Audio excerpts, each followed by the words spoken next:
ನಮಸ್ಕಾರ. ಆರೋಗ್ಯವೇ ಭಾಗ್ಯ ವಿಶೇಷ ಕಾರ್ಯಕ್ರಮಕ್ಕೆ ಸ್ವಾಗತ. ನಾನು ದಿವ್ಯ ಶ್ರೀದಾಸ್.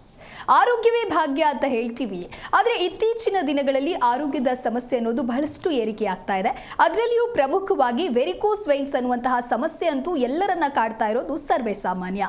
ಹಾಗಾಗಿ ಇವತ್ತಿನ ನಮ್ಮ ಕಾರ್ಯಕ್ರಮದಲ್ಲಿ ವೆರಿಕೋಸ್ ವೈನ್ಸ್ ಅಂದ್ರೆ ಏನು, ಈ ಸಮಸ್ಯೆ ಯಾಕೆ ಉಂಟಾಗುತ್ತೆ, ಇದಕ್ಕೆ ಇರುವಂತಹ ಪರಿಹಾರ ಏನು ಅಂತ ತಿಳಿಸಿಕೊಡಲು ಹೋಮಿಯೋಕೇರ್ ಇಂಟರ್ನ್ಯಾಷನಲ್ ತಜ್ಞ ವೈದ್ಯರಾಗಿರುವಂತಹ ಡಾಕ್ಟರ್ ಆನಂದ್ ಅವರು ಇವತ್ತು ನಮ್ಮ ಜೊತೆಗೆ ಕಾರ್ಯಕ್ರಮದಲ್ಲಿದ್ದಾರೆ. ಸೊ ಬನ್ನಿ ಅವರನ್ನ ಕಾರ್ಯಕ್ರಮಕ್ಕೆ ವೆಲ್ಕಮ್ ಮಾಡೋಣ. ನಮಸ್ತೆ ಡಾಕ್ಟರ್, ಕಾರ್ಯಕ್ರಮಕ್ಕೆ ಸ್ವಾಗತ. ನಮಸ್ಕಾರ.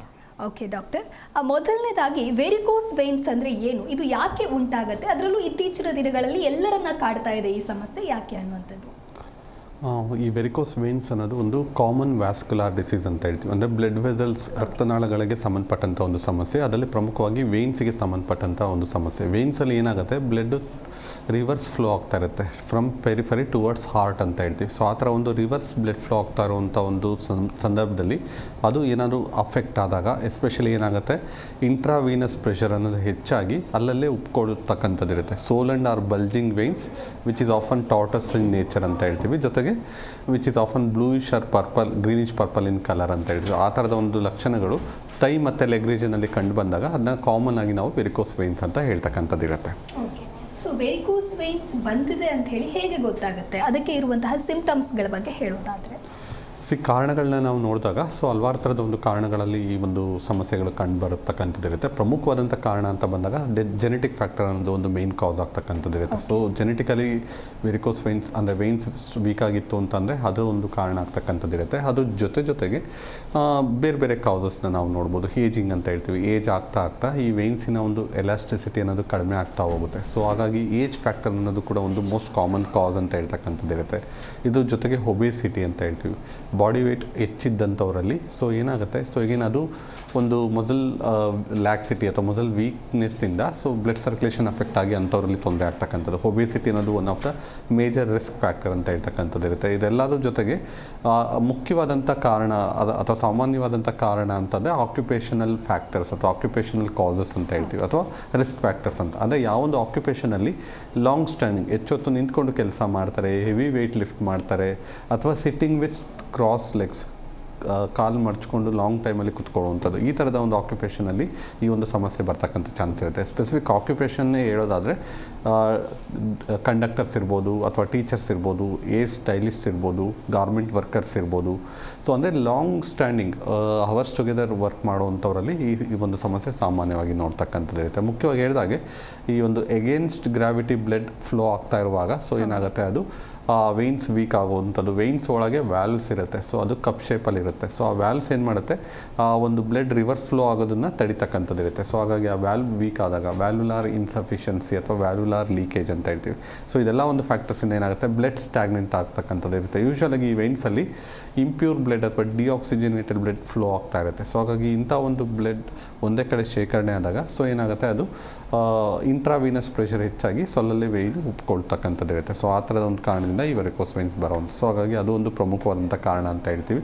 ಇದೆಲ್ಲದರ ಜೊತೆಗೆ ಪ್ರೀವಿಯಸ್ ವೇಯ್ನ್ ಇಂಜುರೀಸ್ ಅಂತ ಹೇಳ್ತೀವಿ. ಮುಂಚೆ ಏನಾದರೂ ವೇಯ್ನ್ಗೆ ಇಂಜುರಿ ಆಗಿತ್ತು ಅಂತಂದರೆ ಅದು ಒಂದು ಕಾರಣ ಆಗ್ಬೋದು. ಜೊತೆಗೆ ಸೆಕೆಂಡ್ರಿ ಕಾಸಸ್ ಅಂತ ಹೇಳ್ತೀವಿ. ಸಿರೋಸಿಸ್ ಆಫ್ ಲಿವರ್ ಅನ್ನೋ ಸಮಸ್ಯೆ ಆಗಿರ್ಬೋದು, ಪೋರ್ಟಲ್ ಹೈಪರ್ ಟೆನ್ಷನ್ ಅನ್ನೋ ಒಂದು ಕಂಡೀಷನ್ ಇರ್ಬೋದು, ಅಥವಾ ಪೈಲ್ ಸಮಸ್ಯೆ ಯಾರಿಗಾದ್ರು ಇತ್ತು ಅಂತಂದರೆ ಅದರಿಂದನೂ ಕೂಡ ಈ ಒಂದು ವೆರಿಕೋಸ್ ವೈನ್ಸ್ ಸಮಸ್ಯೆ ಡೆವಲಪ್ ಆಗ್ತಕ್ಕಂಥ ಒಂದು ಚಾನ್ಸಸ್ ಇರುತ್ತೆ. But which is all rare causes ಅಂತ ಹೇಳ್ಬೋದು. ಬಟ್ ಆಲ್ ಟುಗೆದರ್ ಹೇಳೋದಾದರೆ ಆಕ್ಯುಪೇಷನಲ್ ಫ್ಯಾಕ್ಟರ್ಸ್ ಅನ್ನೋದೊಂದು ಮೋಸ್ಟ್ ಕಾಮನ್ ಕಾಸ್ ಅಥವಾ ಮೇನ್ ಕಾಸ್ ಅಂತಲೇ ಹೇಳ್ತಕ್ಕಂಥದ್ದು ಇದೆ. ಓಕೆ, ವೆರಿಕೋಸ್ ವೈನ್ಸ್ ಅಂದರೆ ಏನು, ಅದಕ್ಕೆ ಇರುವಂತಹ ಕಾರಣಗಳು ಜೊತೆಗೆ ಸಿಂಪ್ಟಮ್ಸನ್ನು ತಿಳಿಸ್ಕೊಟ್ಟಿದ್ದೀರಾ. ಸೊ ಹೋಮಿಯೋ ಕೇರ್ನಲ್ಲಿ ವೆರಿಕೋಸ್ ವೈನ್ಸ್ಗೆ ಯಾವ ರೀತಿಯ ಒಂದು ಚಿಕಿತ್ಸೆಯನ್ನು ನೀವು ನೀಡ್ತೀರಾ?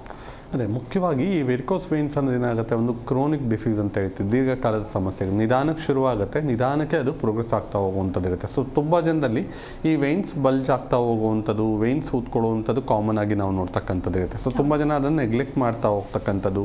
ಸೊ ಜೊತೆಗೆ ಏನಾಗುತ್ತೆ, ವೇನ್ಸ್ ಬಲ್ಜ್ ಆಗ್ತಾ ಅವ್ರಿಗೆ ಸಿಂಪ್ಟಮ್ಸ್ಗಳು ಕಾಣಿಸ್ಕೊಳ್ತಾ ಹೋಗುತ್ತೆ. ಸಿಂಪ್ಟಮ್ಸ್ ಅಂತ ನಾವು ನೋಡಿದಾಗ ಮುಖ್ಯವಾಗಿ ಅವ್ರಿಗೆ ಕಾಲಲ್ಲಿ ಊತ ಬರುವಂಥದ್ದು, ಅಥವಾ ಡಲ್ ಹೇಕಿ ಫೀಲಿಂಗ್ ಅಂತ ಹೇಳ್ತೀವಿ, ಅಥವಾ ಎಸ್ಪೆಷಲಿ ಕಾಫ್ ಮಸಲ್ಸ್, ಮೀನಿನ ಕಂಡ ಅಂತ ಏನು ಹೇಳ್ತೀವಿ ಅಂಥ ಕಡೆ ಕ್ರ್ಯಾಂಪ್ಸ್ ಡೆವಲಪ್ ಆಗುವಂಥದ್ದು, ಜೊತೆಗೆ ಈ ಪೇಯ್ನ್ ಅನ್ನೋದು ಏನಿದೆಯಲ್ಲ ಸೊ ಅದು ಕಂಟಿನ್ಯೂಸ್ ಆಗಿರೋದಿಲ್ಲ, ತುಂಬ ಎಕ್ಸರ್ಷನ್ ಮಾಡ್ಕೊಂಡಾಗ, ತುಂಬ ಸ್ಟ್ರೈನ್ ಮಾಡ್ಕೊಂಡಾಗ ಈ ಪೇಯ್ನ್ ಕಾಣಿಸ್ಕೊಳ್ಳುವಂಥದ್ದು ಇರುತ್ತೆ. ಅದರಲ್ಲೂ ಕೂಡ ಏನಾಗುತ್ತೆ, ಲಾಂಗ್ ಸ್ಟ್ಯಾಂಡಿಂಗ್ ನಿಂತ್ಕೊಂಡಾಗ ಅವ್ರಿಗೆ ಯಾವುದೇ ಥರ ಸಮಸ್ಯೆ ಇರೋದಿಲ್ಲ, ರೆಸ್ಟ್ ಮಾಡುವಂಥ ಸಂದರ್ಭದಲ್ಲಿ ಪೇಯ್ನ್ ಕಾಣಿಸ್ಕೊಳ್ಳುವಂಥದ್ದು ಇರುತ್ತೆ. So pain during night at rest ಅಂತ ಹೇಳ್ತೀವಿ. ಸೊ ಅದು ಒಂದು typical future of varicose veins ಅಂತ ಹೇಳ್ತಕ್ಕಂಥದ್ದು ಇರುತ್ತೆ.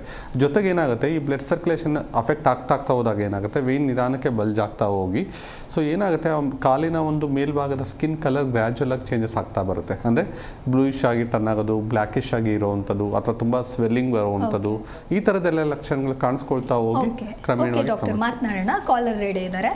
ನಮಸ್ತೆ ರಘು ಅವರೇ, ಎಲ್ಲಿಂದ ಕರೆ ಮಾಡ್ತಾ ಇದ್ದೀರಾ? ನಮಸ್ತೆ ಮೇಡಮ್, ನಾನು ಬ್ಯಾಂಗ್ಳೂರು HID. ಓಕೆ, ಡಾಕ್ಟರ್ ಇದ್ದಾರೆ, ಮಾತನಾಡಿ. ನಮಸ್ಕಾರ ಡಾಕ್ಟರ್. ನಮಸ್ತೆ ಸರ್, ಹೇಳಿ. ಇದು OBMS ಎಲ್ಲಿ ಬರ್ತದೆ ಡಾಕ್ಟರ್ ನಿಮ್ಮ ಇದು? ನಮ್ಮದು 4 ಬ್ರಾಂಚಸ್ ಇದೆ ಸರ್ ಬೆಂಗಳೂರಲ್ಲಿ. ಸೊ ನಿಮಗೆ ಯಾವ್ದು ಬ್ರಾಂಚ್ ನೀರಾಗುತ್ತೆ ಅಲ್ಲಿ ಬಂದು ಕನ್ಸಲ್ಟ್ ಮಾಡ್ಬೋದು. ತೊಂದರೆ ಏನಾಗ್ತಿದೆ ನಿಮಗೆ? ನನಗೆ ಏನಿಲ್ಲ, ನನಗೆ ವೆರಿಕೋಸ್ ತುಂಬ ಒಂದು 5 ವರ್ಷದಿಂದ ಇದೆ. ಓಕೆ. ನಾನು BMS ಟ್ರಾಫಿಕ್ ಇನ್ಸ್ಪೆಕ್ಟರ್ ಮಾಡ್ತಾ ಇದ್ದೆ, ನಿಂತು ಕೆಲಸ. ಓಕೆ. ನಾನು ಎಲ್ಲ ಎಕ್ಸರ್ಸೈಸ್ ಎಲ್ಲ ಮಾಡ್ತಾ ಇದ್ದೆ. ವೆರಿಕೋಸ್ ಸಾಕ್ಸಲ್ಲಿ ಹಾಕಿದ್ದೀನಿ. ಸರಿ. ಸಾಕ್ಸಲ್ಲಿ ಹಾಕಿ ಕೊಡ್ತಿದ್ದು 3-4 ಗಂಟೆ ಚೆಕ್ ಮಾಡುತ್ತೆ. ಓಕೆ. ಆಪರೇಷನ್ ಮಾಡ್ಬೇಕಂದ್ರು. ಓಕೆ. ಪ್ರಾಬ್ಲಮ್ ಏನಿಲ್ಲ, ಒಂದು 100 ಮೀಟರ್ ಹೋದ್ರೆ ಹಂಗೆ ಕಾಲು ಜಾಬ್ ಬಿಡ್ಬೋದು. ಓಕೆ. ಯಾವ ಕಡೆ ಕಾಲಲ್ಲಿ ಆಗ್ತಾ ಇದೆ? ಲೆಫ್ಟ್ ಟು ರೈಟ್ ಎರಡು ಕಡೆ ಇದೆಯಾ? ವಯಸ್ಸು ಎಷ್ಟು ತಮ್ಮದು?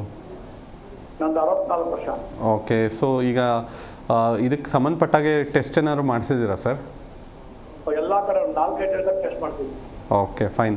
ನೋಡಿ, ಇವಾಗ ಡಾಪ್ಲರ್ ವಿನೋಗ್ರಫಿ ಅಂತ ಒಂದು ಸ್ಕ್ಯಾನ್ ಇರುತ್ತೆ. ಸೊ ಅದು ಮಾಡಿಸಿದ್ರೆ ನಿಮಗೆ ಯಾವ ಜಾಗದ ಒಂದು ವೆಯ್ನ್ ಎಷ್ಟು ಅಫೆಕ್ಟ್ ಆಗಿದೆ, ಸೊ ಇದರಲ್ಲೂ ಕೂಡ ಸ್ಟೇಜಸ್ ಇರುತ್ತೆ. ಸೊ ಮೈಲ್ಡ್ ಟು ಮಾಡ್ರೇಟ್ ಅಂತ ಹೇಳ್ತೀವಿ, ಕೊನೆ ಹಂತಕ್ಕೆ ತಲುಪಿದಾಗ ಸಿವಿಯರ್ ವ್ಯಾಲ್ಯುಲಾರ್ ಇನ್ಕಾಂಪಿಟೆನ್ಸ್ ಅಂತ ಹೇಳ್ತೀವಿ, ಅಥವಾ DVT ಅಂತ ಹೇಳ್ತೀವಿ, ಡೀಪ್ ವೆಯ್ನ್ ಥ್ರಾಂಬೋಸಿಸ್. ಈ ಥರದ್ದೆಲ್ಲ ಚೇಂಜಸ್ಸು ಡಾಪ್ಲರ್ ವಿನೋಗ್ರಫಿಲಿ ಗೊತ್ತಾಗ್ತಕ್ಕಂಥದ್ದು ಇರುತ್ತೆ. ಸೊ ನಿಮಗೆ ಈಗ ಸರ್ಜರಿ ಮಾಡೋದಕ್ಕೆ ರೆಕಮೆಂಡ್ ಮಾಡಿದ್ದಾರೆ ಅಂತ ಹೇಳ್ತಿದ್ದೀರಾ. ಸೊ ಅದಕ್ಕೂ ಮುಂಚೆ ಈ ಒಂದು ಸ್ಕ್ಯಾನ್ ರಿಪೋರ್ಟ್ನ ಕಂಪ್ಲೀಟಾಗಿ ಸ್ಟಡಿ ಮಾಡಿ, ಜೊತೆಗೆ ನಿಮಗೆ ಕ್ಲಿನಿಕಲಿ ನಿಮ್ಮ ಸಮಸ್ಯೆಗಳು ಏನಿದೆ, ಎಷ್ಟು ವರ್ಷದಿಂದ ಇದೆ, ಜೊತೆಗೆ ಯಾವ ಎಕ್ಸ್ಟೆಂಟ್ ಅದು ಕಾಣಿಸ್ಕೊಳ್ತಾ ಇದೆ, ಇದೆಲ್ಲ ತಿಳ್ಕೊಂಡಾಗ ಕ್ಲಿಯರಾಗಿ ನಿಮಗೆ ಔಷಧಿ ಮೂಲಕ ಸರಿಪಡಿಸೋದಕ್ಕೆ ಸಾಧ್ಯ ಆಗುತ್ತಾ, ಅಥವಾ ಸ್ಕ್ಯಾನಿಂಗ್ ಇದು ಸರ್ಜರಿ ಮಾಡಿಸಲೇಬೇಕಾದಂಥ ಅವಶ್ಯಕತೆ ಇದೆಯಾ, ಇದೆಲ್ಲದೂ ಕೂಡ ಹೇಳೋದಕ್ಕಾಗುತ್ತೆ.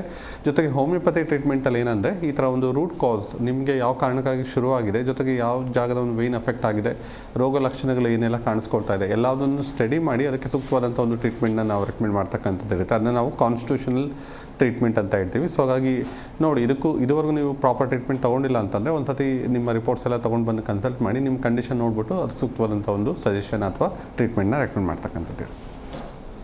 ಓಕೆ, ಥ್ಯಾಂಕ್ ಯು ಸರ್ ಕರೆ ಮಾಡಿದ್ದಕ್ಕಾಗಿ. ಡಾಕ್ಟರ್ ಹೇಳ್ತಾ ಇದ್ರಿ ಹೋಮಿಯೋಕೆ ಟ್ರೀಟ್ಮೆಂಟ್ ಬಗ್ಗೆ ಹೇಳೋದಾದರೆ? ಅದೇ ಈ ಟ್ರೀಟ್ಮೆಂಟ್ ಪಾರ್ಟ್ಗೆ ಮುಂಚೆ ಸೊ ಸಿಮ್ಟಮ್ಸ್ ಅಂದರೆ ಪೇಷಂಟ್ಸಲ್ಲಿ ಯಾವ ಥರದ ಲಕ್ಷಣಗಳಿರುತ್ತೆ, ಸೊ ಅದು ಇಂಪಾರ್ಟೆಂಟ್ ಆಗುತ್ತೆ. ಸೊ ಅದು ಯಾವ ಒಂದು ಹಂತದಲ್ಲಿ ಅವ್ರು ಬರ್ತಾರೆ, ಯಾವ ಒಂದು ಎಷ್ಟು ವರ್ಷದಿಂದ ಅವ್ರ ಸಮಸ್ಯೆ ಇದೆ, ಯಾವ ಕಾರಣಕ್ಕಾಗಿ ಅದು ಟ್ರಿಗರ್ ಆಗಿದೆ, ಇದೆಲ್ಲದೂ ಕೂಡ ಅನಾಲಿಸಿಸ್ ಮಾಡೋದು ತುಂಬ ಇಂಪಾರ್ಟೆಂಟ್ ಆಗುತ್ತೆ. ಸಿಮ್ಟಮ್ಸ್ ಅಂತ ಬಂದಾಗ ಏನಾಗುತ್ತೆ, ತುಂಬ ಜನಕ್ಕೆ ಏನಾಗುತ್ತೆ, ಪೇಯ್ನ್ ಬರಲೇಬೇಕಂತಲ್ಲ, ಈ ಥರ ವೇನ್ಸ್ ಬಲ್ಜ್ ಆಗ್ತಾ ಹೋಗುವಂಥದ್ದೇ ಒಂದು ಪ್ರಾಮಿನೆಂಟ್ ಸಿಮ್ಟಮ್ ಅಂತ ಹೇಳ್ತೀವಿ, ಅಥವಾ ಸೈನ್ ಅಂತ ಹೇಳ್ತೀವಿ. ಅಂದರೆ ಅವ್ರಿಗೆ ಗೊತ್ತಾಗ್ತಾ ಇರುತ್ತೆ ವೇನ್ ಬಲ್ಜ್ ಆಗ್ತಾ ಇದೆ, ಅಲ್ಲಲ್ಲೇ ಊದ್ಕೊಳ್ತಾ ಇದೆ, ಅಥವಾ ಸ್ಕಿನ್ ಕಲರ್ ಚೇಂಜ್ ಆಗ್ತಾ ಇದೆ ಅಂತ. ಸೊ ಆದರೂ ಕೂಡ ನೋವು ಇಲ್ಲ ಅಂತ ಅಂದ್ಬಿಟ್ಟು ನೆಗ್ಲೆಕ್ಟ್ ಮಾಡೋದು, ಇಗ್ನೋರ್ ಮಾಡುವಂಥ ತುಂಬ ಜನರಲ್ಲಿ ನಾವು ನೋಡ್ತಕ್ಕಂಥದ್ದು ಇರುತ್ತೆ. ಸೊ ಆವಾಗ ಏನಾಗುತ್ತೆ, ಅದು ಕೊನೆ ಹಂತಕ್ಕೆ ತಲುಪುವಂಥ ಒಂದು ಚಾನ್ಸಸ್ ಅಥವಾ ಕಾಂಪ್ಲಿಕೇಶನ್ಸ್ ಹಂತಕ್ಕೆ ತಲುಪುವಂಥ ಒಂದು ಸಾಧ್ಯತೆಗಳು ಹೆಚ್ಚಾಗುತ್ತೆ. ಜೊತೆಗೆ ಕೊನೆ ಹಂತಕ್ಕೆ ತಲುಪಿದಾಗ ಸರ್ಜರಿ ಮಾಡಿಸುವಂಥ ಅವಶ್ಯಕತೆ ಕೂಡ ಬರ್ಬೋದು. ಸೊ ಹಾಗಾಗಿ ಇನಿಷಿಯಲ್ ಫ್ಯೂ ಇಯರ್ಸಲ್ಲೇ ಸಮಸ್ಯೆ ಇದ್ದಾಗ ಅದನ್ನು ಗುರುತಿಸಿ ಅದಕ್ಕೆ ಸಂಬಂಧಪಟ್ಟಂಥ ಟೆಸ್ಟ್ ಮಾಡಿಸುವಂಥದ್ದು ಅಥವಾ ಟ್ರೀಟ್ಮೆಂಟ್ ತೊಗೊಳ್ಳೋದು ತುಂಬ ಅವಶ್ಯಕ ಅಂತ ಹೇಳ್ತಕ್ಕಂಥದ್ದು ಇರುತ್ತೆ. ಹೋಮಿಯೋಪತಿ ಟ್ರೀಟ್ಮೆಂಟ್ನ ನಾವು ರೆಕಮೆಂಡ್ ಮಾಡುವಾಗ ಡಯಾಗ್ನೋಸಿಸ್ಗೆ ತುಂಬ ಇಂಪಾರ್ಟೆನ್ಸ್ ಕೊಡ್ತೀವಿ. ಅಂದರೆ ಮುಂಚೆ ಅವ್ರಿಗೆ ಏನಾದ್ರು ಇದೇ ಥರ ಒಂದು ಸಿಮಿಲರ್ ಹೆಲ್ತ್ ಇಶ್ಯೂಸ್ ಏನಾದ್ರು ಬಂದಿತ್ತಾ, ಅಥವಾ ಬೇರೆ ಹೆಲ್ತ್ ಕಂಪ್ಲೇಂಟ್ಸ್ ಏನಾದ್ರು ಇದೆಯಾ, ಅಥವಾ ರಿಸ್ಕ್ ಫ್ಯಾಕ್ಟರ್ಸ್ ಏನಾದ್ರು ಇದೆಯಾ, ಲೈಕ್ ಒಬೆಸಿಟಿ ಇರ್ಬೋದು, ಅಥವಾ ಜೆನೆಟಿಕ್ ಫ್ಯಾಕ್ಟರ್ ಏನಾದ್ರು ಇದೆಯಾ. ತುಂಬ ಜನರಲ್ಲಿ ಈವನ್ ಫೀಮೇಲ್ಸಲ್ಲಿ ಒಂದು ಪ್ರಿಡಾಮಿನೆಂಟಾಗಿ ಈ ಒಂದು ವೆರಿಕೋಸ್ ವೇನ್ ಸಮಸ್ಯೆ ನೋಡ್ತೀವಿ. ಸೊ ಪ್ರಾಬಬ್ಲಿ ಏನಕ್ಕೆ ಅಂತಂದರೆ ಫೀಮೇಲ್ಸಲ್ಲಿ ಒಂದು ಹೈ ರಿಸ್ಕ್ನ ನಾವು ನೋಡ್ತಕ್ಕಂಥದ್ದು ಇರುತ್ತೆ, especially women of child bearing age ಅಂತ ಹೇಳ್ತೀವಿ. ಸೊ ಏನಾಗುತ್ತೆ, ಡ್ಯೂರಿಂಗ್ ಪ್ರೆಗ್ನೆನ್ಸಿ ತುಂಬ ಜನರಲ್ಲಿ ಶುರುವಾಗ್ತಕ್ಕಂಥದ್ದು ಇರುತ್ತೆ. ಪೋಸ್ಟ್ ಡೆಲಿವರಿ ಕೆಲವೊಬ್ರಿಗೆ ನಾರ್ಮಲ್ ಆಗುತ್ತೆ, ಕೆಲವೊಬ್ರಿಗೆ ಹಾಗೆ ಪರ್ಸಿಸ್ಟ್ ಆಗ್ತಕ್ಕಂಥದ್ದು ಇರುತ್ತೆ. ಸೊ ಅಂದರೆ ಎಲ್ಲೋ ಒಂದು ಕಡೆ ಫೀಮೇಲ್ಸಲ್ಲಿ ಒಂದು ಹಾರ್ಮೋನಲ್ ಇಂಬ್ಯಾಲೆನ್ಸ್ ಅನ್ನೋದು ಕೂಡ ಒಂದು ಮೇನ್ ಕಾಸ್ ಆಗ್ತಕ್ಕಂಥದ್ದು ಇರುತ್ತೆ. ಸೊ ಫ್ರೀಕ್ವೆಂಟ್ ಹಾರ್ಮೋನಲ್ ಡಿಸ್ಟರ್ಬೆನ್ಸಿಂದ ಏನಾಗುತ್ತೆ, ಸೊ ಈ ಒಂದು ವೆರಿಕೋಸ್ ವೇನ್ಸ್ ಡೆವಲಪ್ ಆಗ್ತಕ್ಕಂಥ ಒಂದು ಚಾನ್ಸಸ್ ಹೆಚ್ಚಾಗ್ತಕ್ಕಂಥದ್ದು ಇರುತ್ತೆ. ಸೊ ಹಾಗಾಗಿ ಒಂದು ರೂಟ್ ಕಾಸ್ ಅನ್ನೋದೇನಿದೆ ವೆರಿಕೋಸ್ ವೇನ್ ಸಮಸ್ಯೆಗೆ, ಅದನ್ನು ಐಡೆಂಟಿಫೈ ಮಾಡೋದು ತುಂಬ ಇಂಪಾರ್ಟೆಂಟ್ ಆಗುತ್ತೆ. ಆಗಷ್ಟೇ ಅದಕ್ಕೆ ಸೂಕ್ತವಾದಂಥ ಒಂದು ಟ್ರೀಟ್ಮೆಂಟ್ ಕೊಡೋದಕ್ಕೂ ಸಾಧ್ಯ ಆಗುತ್ತೆ, ಜೊತೆಗೆ ಒಂದು ಕ್ಯೂರ್ ಮಾಡುವಂಥ ಒಂದು ಸಾಧ್ಯತೆಗಳು ಹೆಚ್ಚಾಗ್ತಾ ಹೋಗುವಂಥದ್ದು ಇರುತ್ತೆ. ವೆರಿಕೋಸ್ ವೇನ್ಸ್ ಯಾವ ವಯೋಮಾನದವರಲ್ಲಿ ಹೆಚ್ಚಾಗಿ ಕಂಡು ಬರುತ್ತೆ? ಜೊತೆಗೆ ಹೇಳ್ತಾ ಇದ್ರಿ ಪುರುಷರಿಗಿಂತ ಹೆಚ್ಚಾಗಿ ಮಹಿಳೆಯರಲ್ಲಿ ಇತ್ತೀಚಿನ ದಿನಗಳಲ್ಲಿ ವೆರಿಕೋಸ್ ವೇನ್ಸ್ ಕಾಣಿಸ್ತಾ ಇದೆ ಅಂತ, ಯಾವ ಕಾರಣಕ್ಕಾಗಿ? ಪ್ರತಿಯೊಂದು ಡಿಸೀಸ್ ಕಂಡೀಷನ್ಸಲ್ಲೂ ಇನ್ಸಿಡೆನ್ಸ್ ಆ್ಯಂಡ್ ಪ್ರಿವೇಲೆನ್ಸ್ ಅಂತ ಸ್ಟಡಿ ಮಾಡ್ತಕ್ಕಂಥದ್ದು ಇರುತ್ತೆ. ಸೊ ಅಂದರೆ ಯಾವ ವಯಸ್ಸಲ್ಲಿ ಅಥವಾ ಯಾರಲ್ಲಿ ಬರುತ್ತೆ ಅಂತ. ಸೊ ಆ ರೀತಿ ವೆರಿಕೋಸ್ ವೇನ್ಸ್ ಬಗ್ಗೆ ಹೇಳೋದಾದರೆ, ಸೊ ಡೆಫಿನೆಟ್ಲಿ ಇದು ಮಿಡ್ಲ್ ಏಜಲ್ಲಿ ಅಂದರೆ ಮುಂಚಿನ ದಿನಗಳಲ್ಲಿ ಒಂದು 40-45 ಇಯರ್ಸ್ ನಂತರ ಕಂಡು ಬರ್ತಾ ಇತ್ತು. ಏಜಿಂಗ್ ಅನ್ನೋದು ಒಂದು ಮೇನ್ ಕಾಸ್ ಆಗ್ತಾ ಇತ್ತು ಅಥವಾ ರಿಸ್ಕ್ ಫ್ಯಾಕ್ಟರ್ ಆಗ್ತಾ ಇತ್ತು. ಬಟ್ ಇತ್ತೀಚಿನ ದಿನಗಳಲ್ಲಿ ಮಿಡ್ಲ್ ಏಜಲ್ಲಿ ಹೆಚ್ಚಾಗಿ ಕಾಣಿಸ್ಕೊಳ್ತಾ ಇದೆ. ಮಿಡ್-20s, ಮಿಡ್-30s ಈ ಒಂದು ಏಜಲ್ಲಿ ಜಾಸ್ತಿ ಕಾಣಿಸ್ಕೊಳ್ತಾ ಇದೆ. ಎಲ್ಲೋ ಒಂದು ಕಡೆ ಹೇಳಿದಾಗೆ ಒಂದು ಜೆನೆಟಿಕ್ ಫ್ಯಾಕ್ಟರ್ ಅನ್ನೋದು ಒಂದು ಕಾಮನ್ ಕಾಸ್ ಆಗೋದ್ರ ಜೊತೆಗೆ ಆಕ್ಯುಪೇಷನಲ್ ಫ್ಯಾಕ್ಟರ್ಸ್ ಅನ್ನೋದು ಕೂಡ ಒಂದು ಮೇನ್ ಕಾಸ್ ಆಗ್ತಕ್ಕಂಥದ್ದು ಇರುತ್ತೆ. ಅಂದರೆ ಯಾವ ಒಂದು ಆಕ್ಯುಪೇಷನಲ್ಲಿ ಹೇಳಿದಾಗೆ ಲಾಂಗ್ ಸ್ಟ್ಯಾಂಡಿಂಗ್, ಇತ್ತೀಚೆಗೆ ಏನಾಗುತ್ತೆ ಶಿಫ್ಟ್ಗಳಲ್ಲಿ ಕೆಲಸ ಮಾಡೋದು ಜಾಸ್ತಿ ಆಗ್ತಾ ಇದೆ. ಹೆವಿ ವೆಯ್ಟ್ ಲಿಫ್ಟ್ ಮಾಡುವಂಥದ್ದು, ಕಂಟಿನ್ಯೂಸ್ ಆಗಿ ವರ್ಕ್ ಮಾಡುವಂಥದ್ದು, ರೆಸ್ಟ್ ಇಲ್ದಲೇ ವರ್ಕ್ ಮಾಡುವಂಥದ್ದು, ಈ ಥರದ್ದೆಲ್ಲ ಹೆಚ್ಚಾಗೋದ್ರಿಂದ ಸೊ ಏನಾಗುತ್ತೆ ಆಕ್ಯುಪೇಷನಲ್ ಫ್ಯಾಕ್ಟರ್ಸ್ ಅನ್ನೋದು ಒಂದು ಮೇನ್ ಕಾಸ್ ಆಗ್ತಕ್ಕಂಥದ್ದು ಇರುತ್ತೆ. ಸೊ ಹಾಗಾಗಿ 20 to 40 ಇಯರ್ಸ್ ಏಜ್ ಗ್ರೂಪಲ್ಲಿ ಹೆಚ್ಚಾಗಿ ನಾವು ಈ ಒಂದು ಸಮಸ್ಯೆನ ನೋಡ್ತಾ ಇದ್ದೀವಿ. ಅದರಲ್ಲೂ ಹೇಳಿದಾಗೆ ಫೀಮೇಲ್ಸಲ್ಲಿ ಹೆಚ್ಚಾಗೋದಕ್ಕೆ ಫೀಮೇಲ್ಸಲ್ಲಿ 2 ಹಾರ್ಮೋನ್ಸ್ ಇರುತ್ತೆ. ಈಸ್ಟ್ರೋಜನ್, ಪ್ರೊಜೆಸ್ಟ್ರಾನ್ ಅಂತ ಹೇಳ್ತೀವಿ, ಮೇಜರ್ ಫೀಮೇಲ್ ಹಾರ್ಮೋನ್ಸ್ ಅಂತ ಹೇಳ್ತೀವಿ. ಸೊ ಈ 2 hormones it has N indirect effect on varicose veins, it has A relaxing effect on veins ಅಂತ ಹೇಳ್ತೀವಿ. ಸೊ ಹಾಗಾಗಿ ಸೊ ಈ ಹಾರ್ಮೋನ್ ಇಂಬ್ಯಾಲೆನ್ಸ್ ಆಯಿತು ಅಂದಾಗ ವೇನ್ಸ್ ರಿಲ್ಯಾಕ್ಸ್ ಆಗಿ ಬೇಗ ಬಲ್ಜ್ ಆಗ್ತಕ್ಕಂಥ ಒಂದು ಚಾನ್ಸಸ್ ಇರುತ್ತೆ. ಜೊತೆಗೆ ಡ್ಯೂರಿಂಗ್ ಪ್ರೆಗ್ನೆನ್ಸಿ ಏನಾಗುತ್ತೆ ಬಾಡಿ ಫ್ಲೂಯಿಡ್ಸ್ ಹೆಚ್ಚಾಗೋದ್ರಿಂದ ಸೊ ಏನಾಗುತ್ತೆ ಒಂದು ಕಡೆ ಯುಟ್ರಸ್ ಗ್ರೋ ಆಗ್ತಾ ಇರುತ್ತೆ, ಇನ್ನೊಂದು ಕಡೆ ಇಂಟ್ರಾವೀನಸ್ ವಾಲ್ಯೂಮ್ ಅನ್ನೋದು ಜಾಸ್ತಿ ಆಗಿ ಸೊ ಅದರಿಂದ ಏನಾಗುತ್ತೆ ವೆರಿಕೋಸ್ ವೇನ್ಸ್ ಡೆವಲಪ್ ಆಗ್ತಕ್ಕಂಥ ಚಾನ್ಸ್ ಇರುತ್ತೆ. ಬಟ್ ಕೆಲವೊಂದು ಫೀಮೇಲ್ಸಲ್ಲಿ ನಾರ್ಮಲ್ ಆಗಿಬಿಡುತ್ತೆ ಪೋಸ್ಟ್ ಡೆಲಿವರಿ, ಕೆಲವೊಬ್ಬರಿಗೆ ಹಾಗೆ ಪರ್ಸಿಸ್ಟ್ ಆಗುತ್ತೆ. ಅಂದರೆ ಏನು ವೆಯ್ಟ್ ಗೇನ್ ಆಗಿರುತ್ತೆ ಅದು ಕಡಿಮೆ ಆಗಿಲ್ಲ ಅಂದವರಲ್ಲಿ ಈ ಥರ ಒಂದು ವೆರಿಕೋಸ್ ವೇನ್ ಸಮಸ್ಯೆ ಪರ್ಸಿಸ್ಟ್ ಆಗ್ತಕ್ಕಂಥದ್ದು ಇರುತ್ತೆ. ಸೊ ಹಾಗಾಗಿ ಇದೆಲ್ಲ ಒಂದು ಫ್ಯಾಕ್ಟರ್ ಆಗಿರ್ಬೋದು. ಜೊತೆಗೆ ಜೆನೆಟಿಕ್ ಫ್ಯಾಕ್ಟರ್ ಅನ್ನೋದು ಕೂಡ ಒಂದು ಮೇನ್ ಕಾಸ್ ಆಗುತ್ತೆ. ಅಂದರೆ ಸ್ಟ್ರಾಂಗ್ ಫ್ಯಾಮಿಲಿ ಹಿಸ್ಟ್ರಿಯಿಂದ ಬಂದಾಗ ಫೀಮೇಲ್ಸಲ್ಲಿ ಸ್ವಲ್ಪ ಹೈ ರಿಸ್ಕ್ನ ನಾವು ನೋಡ್ತಕ್ಕಂಥದ್ದು ಇರುತ್ತೆ. ಅಂದರೆ ಅರ್ಲಿ 20s ಅಥವಾ ಮಿಡ್-20s ಈ ಫೀಮೇಲ್ಸಲ್ಲಿ ಈ ಒಂದು ವೆರಿಕೋಸ್ ವೇನ್ ಸಮಸ್ಯೆ ನೋಡ್ತಕ್ಕಂಥದ್ದು ಇರುತ್ತೆ. ಎಲ್ಲೋ ಒಂದು ಕಡೆ ಜೆನೆಟಿಕ್ ಫ್ಯಾಕ್ಟರ್ ಅನ್ನೋದು ಕೂಡ ಒಂದು ಕಾಸ್ ಆಗ್ತಕ್ಕಂಥದ್ದು ಇರುತ್ತೆ. ಅಂದರೆ ಜೆನೆಟಿಕಲಿ ವೇನ್ಸ್ ವೀಕ್ ಆಗಿತ್ತು ಅಂತ ಅಂದಾಗ ತುಂಬ ಚಿಕ್ಕ ವಯಸ್ಸಲ್ಲಿ ಅಥವಾ ಯಂಗ್ ಏಜಲ್ಲೇ ಬರ್ತಕ್ಕಂಥ ಒಂದು ಚಾನ್ಸಸ್ ಇರುತ್ತೆ. ಅಥವಾ ಹೇಗೇನು ಹೇಳಿದಾಗೆ ಡ್ಯೂರಿಂಗ್ ಪ್ರೆಗ್ನೆನ್ಸಿ ಕಂಡುಬರುವಂಥ ಒಂದು ಸಾಧ್ಯತೆಗಳಿರುತ್ತೆ ಅಂತ ಹೇಳ್ಬೋದು. ಓಕೆ ಡಾಕ್ಟರ್, ಹೇಳ್ತಾ ಇದ್ರಿ ನಮ್ಮ ಸಿಟ್ಟಿಂಗ್ ಪೋಸ್ಚರ್ ಕೂಡ one of the main reason ಅಂತ ಹೇಳ್ತಾ ಇದ್ರಿ. ಸೊ ಯಾವ ರೀತಿ ಉದ್ಯೋಗವನ್ನು ಮಾಡುವವರಲ್ಲಿ ಹೆಚ್ಚಾಗಿ ವೆರಿಕೋಸ್ ವೇನ್ಸ್ ಸಂಭವಿಸುವಂತಹ ಚಾನ್ಸಸ್ ಇದೆ? ಅದೇ ಸಿಟ್ಟಿಂಗ್ ಅಂತ ಅಂದರೆ prolong sitting with cross legs ಅಂತ ಹೇಳ್ತೀವಿ. ಈಗೇನು ಏನಾಗುತ್ತೆ ಕಾಲು ಮಡ್ಚ್ಕೊಂಡು ಕೂತ್ಕೊಳ್ಳೋದು ಒಂದೇ ಕಡೆ ಲಾಂಗ್ ಟೈಮಲ್ಲಿ ಅಂತ ಅಂದಾಗ ಸೊ ಈಗೇನು ಅದು ಏನಾಗುತ್ತೆ ಆ ಒಂದು ಬ್ಲಡ್ ಸರ್ಕ್ಯುಲೇಷನ್ನ ಅಫೆಕ್ಟ್ ಮಾಡ್ತಕ್ಕಂಥದ್ದು ಇರುತ್ತೆ. ಸೊ ಅದರಿಂದ ಏನಾಗುತ್ತೆ ಈ ವೆರಿಕೋಸ್ ವೇನ್ ಡೆವಲಪ್ ಆಗ್ತಕ್ಕಂಥ ಚಾನ್ಸಸ್ ಇರುತ್ತೆ. ಜೊತೆಗೆ ಆಕ್ಯುಪೇಷನ್ ಅಂತ ಬಂದಾಗ ಹೇಳಿದಾಗೆ ಸೊ ಡೆಫಿನೆಟ್ಲಿ ಲಾಂಗ್ ಸ್ಟ್ಯಾಂಡಿಂಗ್ ಅಂದರೆ ವಿತೌಟ್ ರೆಸ್ಟ್ ಕಂಟಿನ್ಯೂಸ್ ಆಗಿ ಸ್ಟ್ಯಾಂಡಿಂಗಲ್ಲಿ ವರ್ಕ್ ಮಾಡ್ತಾ ಇರ್ತಾರೆ ಯಾರು ಅಂಥವರಲ್ಲಿ ಈ ಒಂದು ವೆರಿಕೋಸ್ ವೇನ್ಸ್ ಅಂದರೆ ಅವರ್ಸ್ ಟುಗೆದರ್ ವರ್ಕ್ ಮಾಡೋದು ಒಂದು, ಜೊತೆಗೆ over A period of years 5-10 ವರ್ಷದಿಂದ ವರ್ಕ್ ಮಾಡ್ತಿದ್ದಾರೆ. ಸೊ ಕೆಲವೊಂದು ಆಕ್ಯುಪೇಷನಲ್ಲಿ ಏನಾಗುತ್ತೆ ನಿಂತ್ಕೊಂಡೇ ವರ್ಕ್ ಮಾಡಬೇಕಾಗುತ್ತೆ. ಸೊ ಆ ಥರದ ಅನಿವಾರ್ಯತೆ ಇರುತ್ತೆ. ಸೊ ಅಂಥವರಲ್ಲಿ ಒಂದು ರಿಸ್ಕ್ನ ಜಾಸ್ತಿ ಇರುತ್ತೆ. ಜೊತೆಗೆ ಅಂಥವರಲ್ಲಿ ಏನಾದ್ರು ವೆಯ್ಟ್ ಜಾಸ್ತಿ ಇರೋವಂಥದ್ದಾಗಿರ್ಬೋದು ಅಥವಾ ಫ್ಯಾಮಿಲಿ ಹಿಸ್ಟ್ರಿಲಿ ಇತ್ತು ಅಂತ ಅಂದರೆ ಅವಾಗ ಏನಾಗುತ್ತೆ ಬೇಗನೆ ಸಮಸ್ಯೆ ಶುರುವಾಗ್ತಕ್ಕಂಥ ಚಾನ್ಸ್ ಇರುತ್ತೆ. ಅಂದರೆ ಒಂದು ನಿರ್ದಿಷ್ಟವಾದಂಥ ಕಾರಣದಿಂದ ಬರುತ್ತೆ ಅಂತ ಹೇಳೋಕ್ಕಾಗದಿದ್ರು ಕೂಡ 2-3 ಕಾರಣಗಳಿಂದ ಈ ಒಂದು ಸಮಸ್ಯೆ ಬೇಗ ಡೆವಲಪ್ ಆಗ್ತಕ್ಕಂಥ ಒಂದು ಚಾನ್ಸಸ್ ಇರುತ್ತೆ ಅಂತ ಹೇಳ್ಬೋದು. ಇದೊಂದು ಸ್ಲೋ ಪ್ರೋಗ್ರೆಸಿವ್ ಡಿಸೀಸ್. ಹೇಳಿದಾಗೆ ನಿಧಾನಕ್ಕೆ ಶುರುವಾಗುತ್ತೆ. ಸೊ ನಿಧಾನಕ್ಕೆ ವೆಯ್ನ್ ಅಲ್ಲಲ್ಲೇ ಒಂದೊಂದು ಜಾಗದಲ್ಲಿ ಅದು ಬಲ್ಜ್ ಆಗುತ್ತೆ. ಸೊ ಆಗಲೂ ಎಚ್ಚೆತ್ಕೊಳ್ಳಿಲ್ಲ ಅಂತಂದಾಗ ಅದು ಆ ವೇನ್ ಯಾವೆಲ್ಲ ಕಡೆ ಹರಡ್ಕೊಂಡಿರುತ್ತೆ ಆ ಕಡೆಯೆಲ್ಲ ನಿಧಾನಕ್ಕೆ ಬಲ್ಜ್ ಆಗ್ತಾ ಹೋಗುವಂಥದ್ದು ಇರುತ್ತೆ ಅಂತ ಹೇಳ್ಬೋದು. Okay, so varicose veins obeys ಅಂತ ಹೇಳಿದ್ರೆ ಬೊಜ್ಜು ಇರೋರಲ್ಲಿ ಹೆಚ್ಚಾಗಿ ಕಂಡು ಬರುತ್ತಾ? ಕಾರಣ ಯಾಕೆ ಅಂತ? ಅದೇ ಒಬಿಸ್ ಪೀಪಲಲ್ಲಿ ಸೊ ಏನಾಗುತ್ತೆ ಈಗ ಮಸಲ್ ವೀಕ್ ಆಗಿರುತ್ತೆ. ಸೊ ಮಸಲ್ ವೀಕ್ ಆದಾಗ ಯೂಶ್ವಲಾಗಿ ಏನಾಗುತ್ತೆ ಈ ಒಂದು ಕಾಫ್ ಮಸಲ್ಸ್ ಅಂತ ಏನು ಹೇಳ್ತೀವಿ ಸೊ ಮೀನಿನ ಕಣ್ಣ ಸೊ ಇದನ್ನು ಸೆಕೆಂಡ್ರಿ ಹಾರ್ಟ್ ಅಂತ ಕೂಡ ಹೇಳ್ತಕ್ಕಂಥದ್ದು ಇರುತ್ತೆ. ಸೊ ಅದು ಪ್ರಾಪರಾಗಿ ಕಾಂಟ್ರಾಕ್ಷನಿಂದ ಸೊ ಏನಾಗುತ್ತೆ ಮಸಲ್ ಕಾಂಟ್ರಾಕ್ಷನಿಂದ ಬ್ಲಡ್ ಫ್ಲೋ ಇಂಪ್ರೂವ್ ಆಗ್ತಕ್ಕಂಥದ್ದು ಇರುತ್ತೆ. ಸೊ ಹಾಗಾಗಿ ಮಸಲ್ ವೀಕ್ ಆದಾಗ ಸೊ ಈ ಬ್ಲಡ್ ಫ್ಲೋ ಅಫೆಕ್ಟ್ ಆಗಿ ಅದರಿಂದ ಹೇಗೆ ಈ ಥರ ಒಂದು ವೇನ್ಸ್ ಬಲ್ಜ್ ಆಗ್ತಕ್ಕಂಥ ಒಂದು ಚಾನ್ಸಸ್ ಹೆಚ್ಚಿರುತ್ತೆ. ಸೊ ಹಾಗಾಗಿ ಒಬೆಸಿಟಿ ಅನ್ನೋದು ಒಂದು ರಿಸ್ಕ್ ಫ್ಯಾಕ್ಟರ್ ಅಂತಲೇ ಹೇಳ್ಬೋದು. ಅಂದರೆ ಇತ್ತೀಚಿನ ದಿನಗಳಲ್ಲಿ ಈ ಓವರ್ ವೆಯ್ಟಿಂದ ಏನಾಗುತ್ತೆ ಹಲವಾರು ಥರದ ಒಂದು ಕಾಯಿಲೆಗಳು ಬರ್ತಕ್ಕಂಥ ಚಾನ್ಸ್ ಹೆಚ್ಚಿರುತ್ತೆ. Obesity is the major risk factor for all the diseases ಅಂತ ಹೇಳ್ತೀವಿ. ಒಂದು 80% ಡಿಸೀಸ್ ಕಂಡೀಷನ್ ಡೆವಲಪ್ ಆಗೋದಕ್ಕೆ ಒಬೆಸಿಟಿ ಅನ್ನೋದು ಮೇನ್ ಕಾಸ್ ಆಗ್ತಕ್ಕಂಥದ್ದು ಇರುತ್ತೆ. ಜೊತೆಗೆ ಲ್ಯಾಕ್ ಆಫ್ ಫಿಸಿಕಲ್ ಆ್ಯಕ್ಟಿವಿಟಿ ಇರ್ಬೋದು, ಸೆಡೆಂಟ್ರಿ ಹ್ಯಾಬಿಟ್ಸ್ ಇರ್ಬೋದು, ಹೈ ಕ್ಯಾಲೋರಿ ಫುಡ್ ಇಂಟೇಕ್ ಇರ್ಬೋದು, ಜಂಕ್ ಫುಡ್ ಸೇವನೆ ಮಾಡುವಂಥದ್ದು. ಸೊ ಇದೆಲ್ಲ ಕಲೆಕ್ಟಿವ್ ಆಗಿ ಏನಾಗುತ್ತೆ ಈ ಥರ ಒಂದು ಡಿಸೀಸ್ ಕಂಡೀಷನ್ ಡೆವಲಪ್ ಆಗೋದಕ್ಕೆ ಇಂಪ್ಯಾಕ್ಟ್ ಮಾಡ್ತಕ್ಕಂಥದ್ದು. ಅಂದರೆ ಒಂದೇ ಒಂದು ಕಾರಣದಿಂದ ಬರುತ್ತೆ ಅಂತಲ್ಲ, ಕಲೆಕ್ಟಿವ್ ಫ್ಯಾಕ್ಟರ್ಸ್ನ ಲೈಫ್ ಸ್ಟೈಲ್ ಅಂತ ಏನು ಹೇಳ್ತೀವಿ ಸೊ ಇತ್ತೀಚಿನ ಒಂದು ಜೀವನ ಶೈಲಿ ಏನಿರುತ್ತೆ ಸೊ ಅದು ಒಂದು ಇಂಪ್ಯಾಕ್ಟ್ ಮಾಡ್ತಕ್ಕಂಥದ್ದು ಇರುತ್ತೆ. ಎಸ್ಪೆಷಲಿ ಅಂದರೆ ಏನಾಗುತ್ತೆ ಇದೆಲ್ಲ ಸ್ಲೋ ಪ್ರೋಗ್ರೆಸಿವ್ ಡಿಸೀಸ್ ಅಂತ ಹೇಳ್ಬೋದು. ನಿಧಾನಕ್ಕೆ ಶುರುವಾಗುತ್ತೆ, ನಿಧಾನಕ್ಕೆ ಪ್ರೋಗ್ರೆಸ್ ಆಗಿ ಆಗಲೂ ಕಂಟ್ರೋಲಿಗೆ ಬರಲಿಲ್ಲ ಅಂತಂದಾಗ ಕಾಂಪ್ಲಿಕೇಶನ್ಸ್ ಡೆವಲಪ್ ಆಗ್ತಾ ಹೋಗುತ್ತೆ ಗ್ರ್ಯಾಜುವಲ್ ಆಗಿ ಅಂತ ಹೇಳ್ಬೋದು. ಓಕೆ, ನಮ್ಮ ಲೈಫ್ ಸ್ಟೈಲ್ ಕೂಡ ವೆರಿಕೋಸ್ ವೇನ್ಸಿಗೆ ಕಾರಣ ಆಗಬಹುದು ಅಂತ ಹೇಳ್ತಾ ಇದ್ರಿ. ಸೊ ನಮ್ಮ ಲೈಫ್ ಸ್ಟೈಲ್ ಯಾವ ರೀತಿ ಮಾಡಿಫಿಕೇಶನ್ ಮಾಡ್ಕೊಳ್ಬೇಕಾಗುತ್ತೆ? ಈ ಥರ ಒಂದು ಕ್ರೋನಿಕ್ ಡಿಸೀಸಲ್ಲಿ ಡೆಫಿನೆಟ್ಲಿ ಲೈಫ್ ಸ್ಟೈಲ್ ಅನ್ನೋದು ತುಂಬ ಇಂಪಾರ್ಟೆಂಟ್ ಆಗುತ್ತೆ. ಸೊ ಒಂದು ಪ್ರಾಪರ್ ರೆಸ್ಟ್ ಮಾಡುವಂಥದ್ದು, ಪ್ರಾಪರ್ ಪೀರಿಯಾಡಿಕಲಿ ಫುಡ್ ಇಂಟೇಕ್ ಮಾಡುವಂಥದ್ದು, ಒಂದು ಡಿಸಿಪ್ಲಿನ್ಡ್ ಡಯಟ್ ಅಂತ ಏನು ಹೇಳ್ತೀವಿ ಸೊ ಅದನ್ನ ಅನುಸರಿಸುವಂಥದ್ದು, ಓವರ್ ವೆಯ್ಟ್ ಇದ್ದರೆ ಅಥವಾ ಅಂಡರ್ ವೆಯ್ಟ್ ಇದ್ದಾರೆ ಅಂತಂದರೆ ವೆಯ್ಟ್ನ ಮಾಡ್ರೇಟ್ ಆಗಿ ಮೇಂಟೈನ್ ಮಾಡುವಂಥದ್ದು, ಅಥವಾ ಒಂದು ಮಸಲ್ ಸ್ಟ್ರೆಂಥಿಂಗ್ ಅಂತ ಹೇಳಿದಾಗೆ ಮಸಲ್ ಸ್ಟ್ರೆಂಥನ್ ಎಕ್ಸಸೈಸಸ್ ಇರ್ಬೋದು, ರೆಗ್ಯುಲರ್ ವಾಕಿಂಗ್ ಇರ್ಬೋದು. ಸೊ ಈ ಥರದ್ದೆಲ್ಲದು ಕೂಡ ಒಂದು ನಾರ್ಮಲ್ ಒಂದು ಫಿಸಿಯಾಲಜಿಕಲ್ ಫಂಕ್ಷನ್ಸ್ನ ಇಂಪ್ರೂವ್ ಮಾಡೋ ಥರ ಅಥವಾ ನಾರ್ಮಲ್ ಹೆಲ್ತ್ ಕಂಡೀಷನ್ ಇಂಪ್ರೂವ್ ಮಾಡೋ ಥರ ಸಹಾಯ ಮಾಡ್ತಕ್ಕಂಥದ್ದು ಇರುತ್ತೆ. ಸೊ ಇದೆಲ್ಲ ಮೇಂಟೈನ್ ಮಾಡಿದ್ಮೇಲೂ ಅವ್ರಿಗೆ ಸಮಸ್ಯೆ ಶುರುವಾಗಿದೆ ಅಂತಂದರೆ ಬೇರೆ ಕಾಸಿಂದ ಕೂಡ ಬಂದಿರೋವಂಥ ಒಂದು ಚಾನ್ಸ್ ಇರುತ್ತೆ. ಸೊ ಅರ್ಲಿ ಸ್ಟೇಜಲ್ಲಿ ಇದ್ದಾಗಲೇ ಅದನ್ನ ಗುರುತಿಸಿ ಒಂದು ಪ್ರಾಪರ್ ಟ್ರೀಟ್ಮೆಂಟ್ನ ತೊಗೊಂಡ್ರೆ ಸಮಸ್ಯೆನ ಸಂಪೂರ್ಣವಾಗಿ ಸರಿಪಡಿಸೋದಕ್ಕೆ ಸಾಧ್ಯ ಆಗುತ್ತೆ. ಓಕೆ, ವೆರಿಕೋಸ್ ವೈನ್ ಸಮಸ್ಯೆ ಅಂತ ಹೇಳಿದಾಗ ಸಾಕಷ್ಟು ಜನಕ್ಕೆ ಒಂದು ಡೌಟ್ ಇರುತ್ತೆ, ಇದು ನರಗಳಲ್ಲಿ ಸಂಭವಿಸುತ್ತಾ ಅಥವಾ ನಾಳಗಳಲ್ಲಿ ಸಂಭವಿಸುತ್ತಾ ಅಂತ. ಸೊ ಈ ಒಂದು ಡೌಟ್ನ ಕ್ಲಿಯರ್ ಮಾಡೋದಾದರೆ ಅದೇ ನರ್ವ್ ಅಂತ ಬಂದಾಗ ನರ್ವ್ ರಿಲೇಟೆಡ್ ಕಂಪ್ಲೇಂಟ್ ಅಂತ ಅಂದರೆ ಸೊ ಅದು ನ್ಯೂರೋಪತಿ ಅಂತ ಹೇಳ್ತೀವಿ. ಅಂದರೆ ಬರ್ನಿಂಗ್ ಸೆನ್ಸೇಷನ್ ಇರ್ಬೋದು ಅಥವಾ ಸ್ಟ್ರೆಂತಲ್ಲಿ ಕಡಿಮೆ ಆಗೋದು, ಈ ಥರದ್ದೆಲ್ಲ ಲಕ್ಷಣಗಳು ಕಾಣಿಸ್ಕೊಳ್ಳುವಂಥದ್ದು ಇರುತ್ತೆ. ಸೊ ಟೋಟಲಿ ಡಿಫ್ರೆಂಟ್ ಅಂತ ಹೇಳ್ಬೋದು. ಇದು ಒಂದು ವ್ಯಾಸ್ಕ್ಯುಲರ್ ಡಿಸೀಸ್ ಅಂದರೆ ಬ್ಲಡ್ ವೆಸಲ್ಸ್ಗೆ ಸಂಬಂಧಪಟ್ಟಂಥ ಸಮಸ್ಯೆ. ಅದರಲ್ಲೂ ಕೂಡ ಹೇಳಿದಾಗೆ ವೇನ್ಸ್ಗೆ ಸಂಬಂಧಪಟ್ಟಂಥ ಸಮಸ್ಯೆ ಅಂತ ಹೇಳ್ಬೋದು.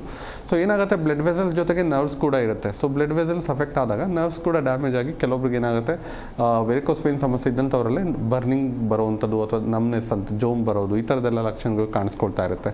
ಆಗಂದು ಮಾತ್ರಕ್ಕೆ ಅದು ನರ್ವ್ ರಿಲೇಟೆಡ್ ಕಂಪ್ಲೇಂಟ್ ಅಂತ ಹೇಳಕ್ಕೆ ಬರೋದಿಲ್ಲ. ಕ್ಲಿಯರ್ ಎವಿಡೆಂಟ್ ಈ ವೇನ್ಸ್ ಏನಿರುತ್ತಲ್ಲ ಸೊ ಅಲ್ಲಿ ಫ್ಲೋ ಆಗ್ತಿರುವಂಥ ಬ್ಲಡ್ಡಲ್ಲಿ ಅದು ಬ್ಲೂಯಿಶ್ ಕಲರ್ ಇರುತ್ತೆ. ಸೊ ಹಾಗಾಗಿ ಅಲ್ಲಿ ಒಂದು ಬ್ಲಡ್ ಸ್ಟಾಗ್ನೆಂಟ್ ಆದಾಗ ಅಥವಾ ಬ್ಲಡ್ ಪೂಲಿಂಗ್ ಆದಾಗ ಸೊ ಅದು ಪ್ರಾಮಿನೆಂಟಾಗಿ ವೇನ್ಸ್ ಬ್ಲೂ ಕಲರ್ ಆಗೋದು, ಗ್ರೀನಿಶ್ ಪರ್ಪಲ್ ಆಗೋದು, ಅಥವಾ ಬ್ಲ್ಯಾಕಿಶ್ ಆಗಿ ಟರ್ನ್ ಆಗೋವಂಥದ್ದು, ಅಥವಾ ಕಂಪ್ಲೀಟಾಗಿ ಕಾಲಿನ ಭಾಗದ ಸ್ಕಿನ್ ಕಲರೇ ಚೇಂಜ್ ಆಗ್ತಾ ಹೋಗುವಂಥದ್ದು, ಈ ಥರದ್ದೆಲ್ಲ ಒಂದು ಲಕ್ಷಣಗಳು ಕಂಡು ಬಂದಾಗ ಮೋರ್ ಕಾಮನ್ಲಿ ಅದು ವೆರಿಕೋಸ್ ವೇನ್ಸ್ ಅಂತಲೇ ಹೇಳ್ತಕ್ಕಂಥದ್ದು ಇರುತ್ತೆ. ಓಕೆ, ವೆರಿಕೋಸ್ ವೇನ್ ಸಮಸ್ಯೆ ಇದೆ ಅಂತ ಹೇಳಿ ಬೇರೆ ಕಡೆ ಅವರು ಟ್ರೀಟ್ಮೆಂಟ್ ತಗೊಳ್ತಾ ಇರ್ತಾರೆ. ಸೊ ಸಡನ್ ಆಗಿ ಹೋಮಿಯೋ ಕೇರ್ಗೆ ಅವರು ಸ್ವಿಚ್ ಆನ್ ಆಗಬಹುದಾ ಅಥವಾ ಏನಾದರೂ ಸಮಸ್ಯೆ ಉಂಟಾಗತ್ತಾ ಈ ರೀತಿ ಮಾಡೋದ್ರಿಂದ? ಖಂಡಿತವಾಗಿ ಏನಾಗುತ್ತೆ, ಅವರು ಯಾವ ಥರದ ಲೈನ್ ಆಫ್ ಟ್ರೀಟ್ಮೆಂಟ್ ತಗೋತಿದ್ದಾರೆ ಅನ್ನೋದು ಇಂಪಾರ್ಟೆಂಟ್ ಆಗುತ್ತೆ. ಸೊ ಯೂಶ್ವಲಾಗಿ ಬ್ಲಡ್ ಥಿನ್ನರ್ಸ್ನ ತಗೋತಾ ಇರ್ತಾರೆ ಜನರಲಾಗಿ ವೆರಿಕೋಸ್ ವೇನ್ಸ್ಗೆ, ಬ್ಲಡ್ ಸರ್ಕ್ಯುಲೇಷನ್ ಇಂಪ್ರೂವ್ ಆಗೋ ಥರ. ಸೊ ಅದೇ ರೀತಿಯಾಗಿ ಹೋಮಿಯೋಪತಿ ಮೆಡಿಸಿನ್ಸಲ್ಲೂ ಕೂಡ ಬ್ಲಡ್ ಸರ್ಕ್ಯುಲೇಷನ್ ಇಂಪ್ರೂವ್ ಮಾಡೋ ಥರ, ಜೊತೆಗೆ ಈ ವೇನ್ಸಿನ ಎಲಾಸ್ಟಿಸಿಟಿ ಅಂತ ಏನು ಹೇಳಿದೆ ಸೊ ಅದು ವೀಕ್ ಆದರೆ ಈ ಸಮಸ್ಯೆ ಬರ್ತಕ್ಕಂಥದ್ದು ಇರುತ್ತೆ. ಸೊ ಆ ಎಲಾಸ್ಟಿಸಿಟಿನ ಇಂಪ್ರೂವ್ ಮಾಡೋ ಥರ, ಸ್ಟ್ರೆಂಥನ್ ಮಾಡೋ ಥರ ಒಂದು ಮೆಡಿಕೇಷನ್ಸ್ನ ರೆಕಮೆಂಡ್ ಮಾಡ್ತಕ್ಕಂಥದ್ದು ಇರುತ್ತೆ. ಅದರಲ್ಲೂ ಕೂಡ ಏನಾಗುತ್ತೆ, ಈ ವೇನ್ಸಲ್ಲಿ ಒಂದು ಎಲಾಸ್ಟಿಸಿಟಿ ಅನ್ನೋದೇನಿರುತ್ತೆ ವಿತಿನ್ ಎಲಾಸ್ಟಿಕ್ ಲಿಮಿಟ್ ಅದು ಸ್ಟ್ರೆಚ್ ಆಯಿತು ಅಂದರೆ ನಾರ್ಮಲಿಗೆ ತರುವಂಥ ಒಂದು ಚಾನ್ಸಸ್ ಹೆಚ್ಚಾಗಿರುತ್ತೆ. ಸೊ ತುಂಬ ಜನರಲ್ಲಿ ಇನಿಷಿಯಲ್ ಫ್ಯೂ ಇಯರ್ಸ್ ಅದೇ ಒಂದು ಹಂತದಲ್ಲಿರುತ್ತೆ. ಸೊ ಹಾಗಾಗಿ ಅಂಥ ಸಂದರ್ಭದಲ್ಲೇ ಬಂದರೆ ಕಂಪ್ಲೀಟಾಗಿ ಸಮಸ್ಯೆನ ಸರಿಪಡಿಸೋದಕ್ಕೆ ಸಾಧ್ಯ ಆಗುತ್ತೆ. ಸೊ ಯಾವಾಗ ನೆಗ್ಲೆಕ್ಟ್ ಮಾಡ್ತಾರೆ, ಇಗ್ನೋರ್ ಮಾಡ್ತಾರೆ, ನಿಧಾನಕ್ಕೆ ಪ್ರೋಗ್ರೆಸ್ ಆಗಿ ಅದು ಗ್ರ್ಯಾಜುವಲ್ ಆಗಿ ಏನಾಗುತ್ತೆ, ಅದು ವೆಯ್ನ್ ಬಲ್ಜ್ ಆಗಿ ಒಂದು ಬಿಯಾಂಡ್ ಎಲಾಸ್ಟಿಕ್ ಲಿಮಿಟ್ ಸ್ಟ್ರೆಚ್ ಆದಾಗ ನಾರ್ಮಲಿಗೆ ತರುವಂಥ ಒಂದು ಲಿಮಿಟೇಷನ್ ಡೆವಲಪ್ ಆಗುತ್ತೆ. ಜೊತೆಗೆ ಕಾಂಪ್ಲಿಕೇಶನ್ಸ್ ಕೂಡ ಬರ್ತಕ್ಕಂಥದ್ದು ಇರುತ್ತೆ. ಸೊ ಹಲವಾರು ಥರದ ಒಂದು ಕಾಂಪ್ಲಿಕೇಶನ್ಸ್ ಈ ವೆರಿಕೋಸ್ ವೇನ್ಸಲ್ಲಿ ನಾವು ನೋಡ್ತಕ್ಕಂಥದ್ದು ಇರುತ್ತೆ. ಸೊ ಹಾಗಾಗಿ ಅಂಥ ಸಂದರ್ಭದಲ್ಲಿ ಬಂದಾಗ ಸೊ ಡೆಫಿನೆಟ್ಲಿ ಏನಾಗುತ್ತೆ, ಒಂದು ಸರ್ಟನ್ ಲಿಮಿಟೇಷನ್ಸ್ ಬರುತ್ತೆ. ಅಂಥವರಲ್ಲೂ ಕೂಡ ಆದಷ್ಟು ಸಮಸ್ಯೆನ ಕಂಟ್ರೋಲಿಗೆ ತರೋ ಥರ ಒಂದು ಟ್ರೀಟ್ಮೆಂಟ್ನ ರೆಕಮೆಂಡ್ ಮಾಡ್ತಕ್ಕಂಥದ್ದು ಇರುತ್ತೆ. ಬಟ್ ಅಂಥವರಲ್ಲಿ ಕಂಪ್ಲೀಟಾಗಿ ಕ್ಯೂರ್ ಮಾಡುವಂಥ ಒಂದು ಸಾಧ್ಯತೆಗಳು ಕಡಿಮೆ ಆಗುವಂಥ ಒಂದು ಚಾನ್ಸಸ್ ಇರುತ್ತೆ. ಏಜ್ ಫ್ಯಾಕ್ಟರ್ ಇರ್ಬೋದು ಅಥವಾ ಬೇರೆ ಬೇರೆ ರಿಸ್ಕ್ ಫ್ಯಾಕ್ಟರ್ಸ್ ಇರ್ತಕ್ಕಂಥದ್ದು ಇರುತ್ತೆ. ಸೊ ಹಾಗಾಗಿ ಯಾವುದೇ ಡಿಸೀಸ್ ಕಂಡೀಷನ್ ಆದರೂ ಕೂಡ ಅಷ್ಟೇ, ಎಷ್ಟು ಬೇಗ ಐಡೆಂಟಿಫೈ ಮಾಡಿ ಟ್ರೀಟ್ಮೆಂಟ್ನ ತಗೋತಾರೆ ಅಷ್ಟು ಬೇಗ ಸಮಸ್ಯೆನ ಸರಿಪಡಿಸೋದಕ್ಕೆ ಸಾಧ್ಯ ಆಗುತ್ತೆ ಅಂತ ಹೇಳಿ. ಓಕೆ, ಸ್ಟಾರ್ಟಿಂಗ್ ಸ್ಟೇಜಲ್ಲಿ ಅದು ವೆರಿಕೋಸ್ ವೇನ್ಸ್ ಅಂತ ಹೇಳಿ ಗೊತ್ತಾಗೋದಿಲ್ಲ ಜನರಿಗೆ, ನೆಗ್ಲೆಕ್ಟ್ ಮಾಡ್ತಾ ಹೋಗ್ತಾರೆ. ಹಾಗೆ ಇನ್ಕ್ರೀಸ್ ಆಗಿ ಸೀನಿಯರ್ ಆದಾಗ ಏನೆಲ್ಲ ಕಾಂಪ್ಲಿಕೇಶನ್ ಫೇಸ್ ಮಾಡಬೇಕಾಗತ್ತೆ? ಅದೇ ಕಾಂಪ್ಲಿಕೇಶನ್ಸ್ ಅಂತ ನಾವು ನೋಡಿದಾಗ ಎರಡು ರೀತಿಲಿ ನೋಡ್ತೀವಿ. ಒಂದು ಅಕ್ಯೂಟ್ ಆ್ಯಂಡ್ ಕ್ರೋನಿಕ್ ಕಾಂಪ್ಲಿಕೇಶನ್ ಅಂತ. ಅಕ್ಯೂಟ್ ಕಾಂಪ್ಲಿಕೇಶನ್ ಅಂತಂದರೆ ವೇನ್ ಈ ಥರ ಬಲ್ಜ್ ಆಗಿ ಸಡನ್ನಾಗಿ ರಪ್ಚರ್ ಆಗಿ ಸಿವಿಯರ್ ಆಗಿ ಹೆಮರೇಜ್ ಆಗುವಂಥದ್ದು, ಬ್ಲಡ್ ಲಾಸ್ ಆಗುವಂಥದ್ದು.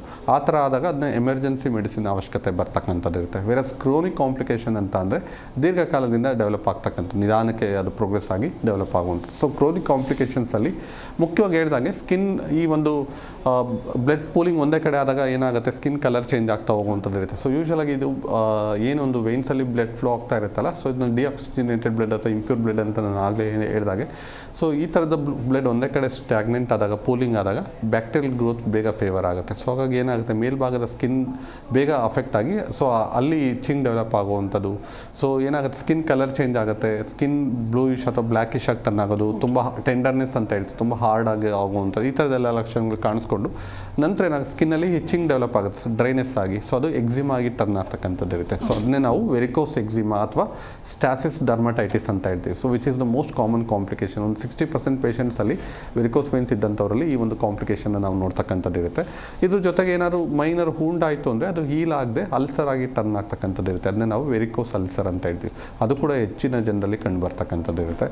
ಇದ್ರ ಜೊತೆಗೆ ಹೇಳಿದಾಗೆ ಆ ಒಂದು ಇಂಪ್ಯೂರ್ ಬ್ಲಡ್ ಒಂದೇ ಕಡೆ ಸ್ಟಾಗ್ನೆಂಟ್ ಆದಾಗ ಕ್ಲಾಟ್ ಆಗುವಂಥ ಒಂದು ಟೆಂಡೆನ್ಸಿ ಹೆಚ್ಚಾಗಿರುತ್ತೆ. ಅದನ್ನೇ ನಾವು ಥ್ರಾಂಬೋಸಿಸ್ ಅಂತ ಹೇಳ್ತೀವಿ.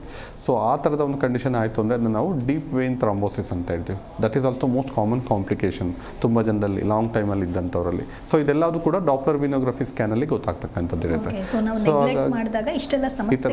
ಖಂಡಿತ. ಸೊ ಅದ್ರ ಜೊತೆಗೆ ಥ್ರಾಂಬೋಸಿಸ್ ಅನ್ನೋದೇನಾದ್ರು ಆ ಕ್ಲಾಟ್ ಆಗಿದೆ ಏನೋ ಫ್ಲೋ ಆಯಿತು, ಒಂದು ಮೇಜರ್ ಬ್ಲಡ್ ವೆಸಲ್ ಬ್ಲಾಕ್ ಆಯಿತು ಅಂದರೆ ನಾವು ಎಂಬೋಲೈ ಅಂತ ಕರಿತೀವಿ ಅಥವಾ ಎಂಬೋಲಿಸಮ್ ಅಂತ ಹೇಳ್ತೀವಿ.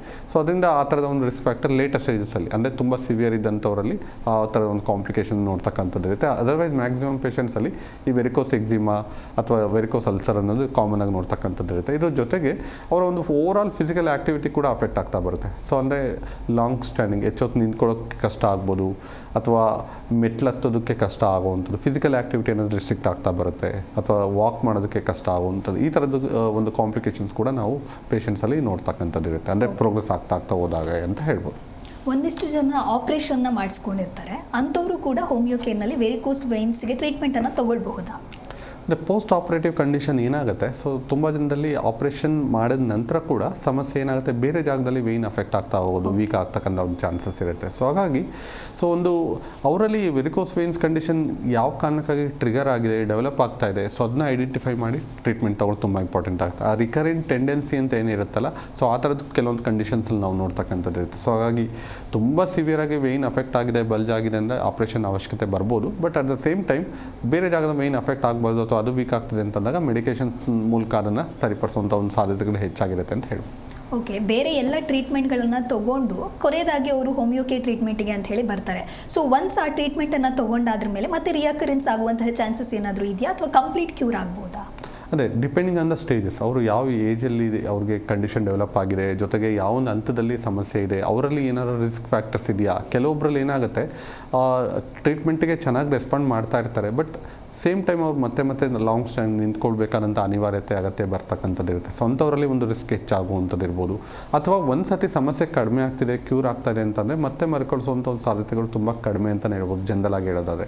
ಯಾಕೆಂದರೆ ಪೀರಿಯಾಡಿಕಲ್ ಚೆಕಪ್ ಇರುತ್ತೆ, ಜೊತೆಗೆ ಅವರಲ್ಲಿ ವೆರಿಕೋಸ್ ವೇನ್ಸ್ ಜೊತೆಗೆ ಅಂಡರ್ಲೈಯಿಂಗ್ ಡಿಸೀಸ್ ಕಂಡೀಷನ್ಸ್ ಏನಾದ್ರು ಇದೆಯಾ ಅದನ್ನು ಕೂಡ ನಾವು ಐಡೆಂಟಿಫೈ ಮಾಡಬೇಕಾಗುತ್ತೆ. ಸೊ ಸಪೋಸ್ ತುಂಬ ಜನ ಕೆಲವೊಬ್ಬರಲ್ಲಿ ಡಯಾಬಿಟಿಸ್ ಸಮಸ್ಯೆ ಏನಾದ್ರು ಇತ್ತು, ಸಪೋಸ್ ಆ ಡಯಾಬಿಟಿಸ್ ಸಮಸ್ಯೆ ಇದ್ದಂಥವರಲ್ಲಿ ಕೆಲವೊಮ್ಮೆ ಏನಾಗುತ್ತೆ, ಶುಗರ್ ಲೆವೆಲ್ಸ್ ಹೈ ಆಯಿತು ಅಂತಂದರೆ ಯಾವುದೇ ಥರ ಡಿಸೀಸ್ ಕಂಡೀಷನ್ ಇದ್ರೂ ಬೇಗ ಪ್ರೋಗ್ರೆಸ್ ಆಗ್ತಕ್ಕಂಥದ್ದು ಇರುತ್ತೆ. ಸೊ ಹಾಗಾಗಿ ಶುಗರ್ ಲೆವೆಲ್ನ ಕಂಟ್ರೋಲ್ ಮಾಡೋ ಥರ ಟ್ರೀಟ್ಮೆಂಟು ಕೊಡಬೇಕಾಗುತ್ತೆ, ಜೊತೆಗೆ ವೆರಿಕೋಸ್ ವೇನ್ಸ್ ಸಮಸ್ಯೆ ಕಂಟ್ರೋಲ್ ಆಗೋ ಥರನೂ ಮೆಡಿಸಿನ್ಸ್ ಕೊಡಬೇಕಾಗುತ್ತೆ. ಸೊ ಅಂದರೆ ಮಲ್ಟಿಪಲ್ ಕಂಪ್ಲೇಂಟ್ಸ್ ಏನಾದ್ರು ಇದೆ ಅಂತಂದರೆ ಅದಕ್ಕೂ ಕೂಡ ಕಂಟ್ರೋಲ್ ಆಗೋ ಥರ ಒಂದು ಮೆಡಿಕೇಷನ್ಸ್ನ ರೆಕಮೆಂಡ್ ಮಾಡ್ತಕ್ಕಂಥದ್ದು ಇರುತ್ತೆ. ಸಪೋಸ್ ಜಾಯಿಂಟ್ಸ್ ಪೇನ್ ಬರ್ತಾ ಇದೆ, ಸೊ ಆಸ್ಟಿಯೋಆರ್ಥರೈಟಿಸ್ ಸಮಸ್ಯೆ ಇರುತ್ತೆ ಕೆಲವೊಬ್ಬರಲ್ಲಿ ವೆರಿಕೋಸ್ ವೇನ್ಸ್ ಜೊತೆಗೆ, ಸೊ ಅದನ್ನು ಕಂಟ್ರೋಲ್ ಆಗೋ ಥರನೂ ಮೆಡಿಕೇಷನ್ಸ್ ರೆಕಮೆಂಡ್ ಮಾಡಬೇಕಾಗುತ್ತೆ. ಆಗಷ್ಟೇ ನಾವೇನು ಈ ಒಂದು ಡಿಸೀಸ್ ಕಂಡೀಷನ್ ಕ್ಯೂರ್ ಆಗ್ತಾ ಇದೆ, ಕಂಟ್ರೋಲಿಗೆ ಬರ್ತಾ ಇದೆ ಅಂತ ಹೇಳೋದು ಸಾಧ್ಯ. ಸೊ ಇದಕ್ಕೆ ಒಂದು ಪ್ರಾಪರ್ ಹೇಳಿದಾಗೆ ಒಂದು ಕಂಪ್ಲೀಟ್ ಪ್ರಾಪರ್ ಎವ್ಯಾಲ್ಯೂಷನ್ ಮಾಡಬೇಕಾಗುತ್ತೆ. ಪೀರಿಯಾಡಿಕಲ್ ಚೆಕಪ್ ಇರುತ್ತೆ, ಅವರಲ್ಲಿ ರಿಸ್ಕ್ ಫ್ಯಾಕ್ಟರ್ಸ್ ಏನಾದ್ರು ಇತ್ತು ಅಂದರೆ ಅದನ್ನ ಐಡೆಂಟಿಫೈ ಮಾಡಿ ಅದನ್ನು ಸರಿಪಡಿಸುವಂಥದ್ದೇ ಆಗಿರ್ಬೋದು. ಜೊತೆಗೆ ಒಂದು ನೆಸೆಸಿಟಿ ಇತ್ತು ಅಂತಲೇ ಒನ್ಸ್ ಇನ್ 4 to 6 months ಸ್ಕ್ಯಾನಿಂಗ್ನ ರಿಪೀಟ್ ಮಾಡುವಂಥದ್ದೇ ಆಗಿರ್ಬೋದು. ಅಥವಾ ಅದಕ್ಕೆ ಸಂಬಂಧಪಟ್ಟಂಥ ಡಯಟ್ರಿ ಚಾರ್ಟ್ಸ್ ಏನಾದ್ರು ಇತ್ತು ಅಂದರೆ ಅದನ್ನ ರೆಕಮೆಂಡ್ ಮಾಡುವಂಥದ್ದು ಆಗಿರ್ಬೋದು.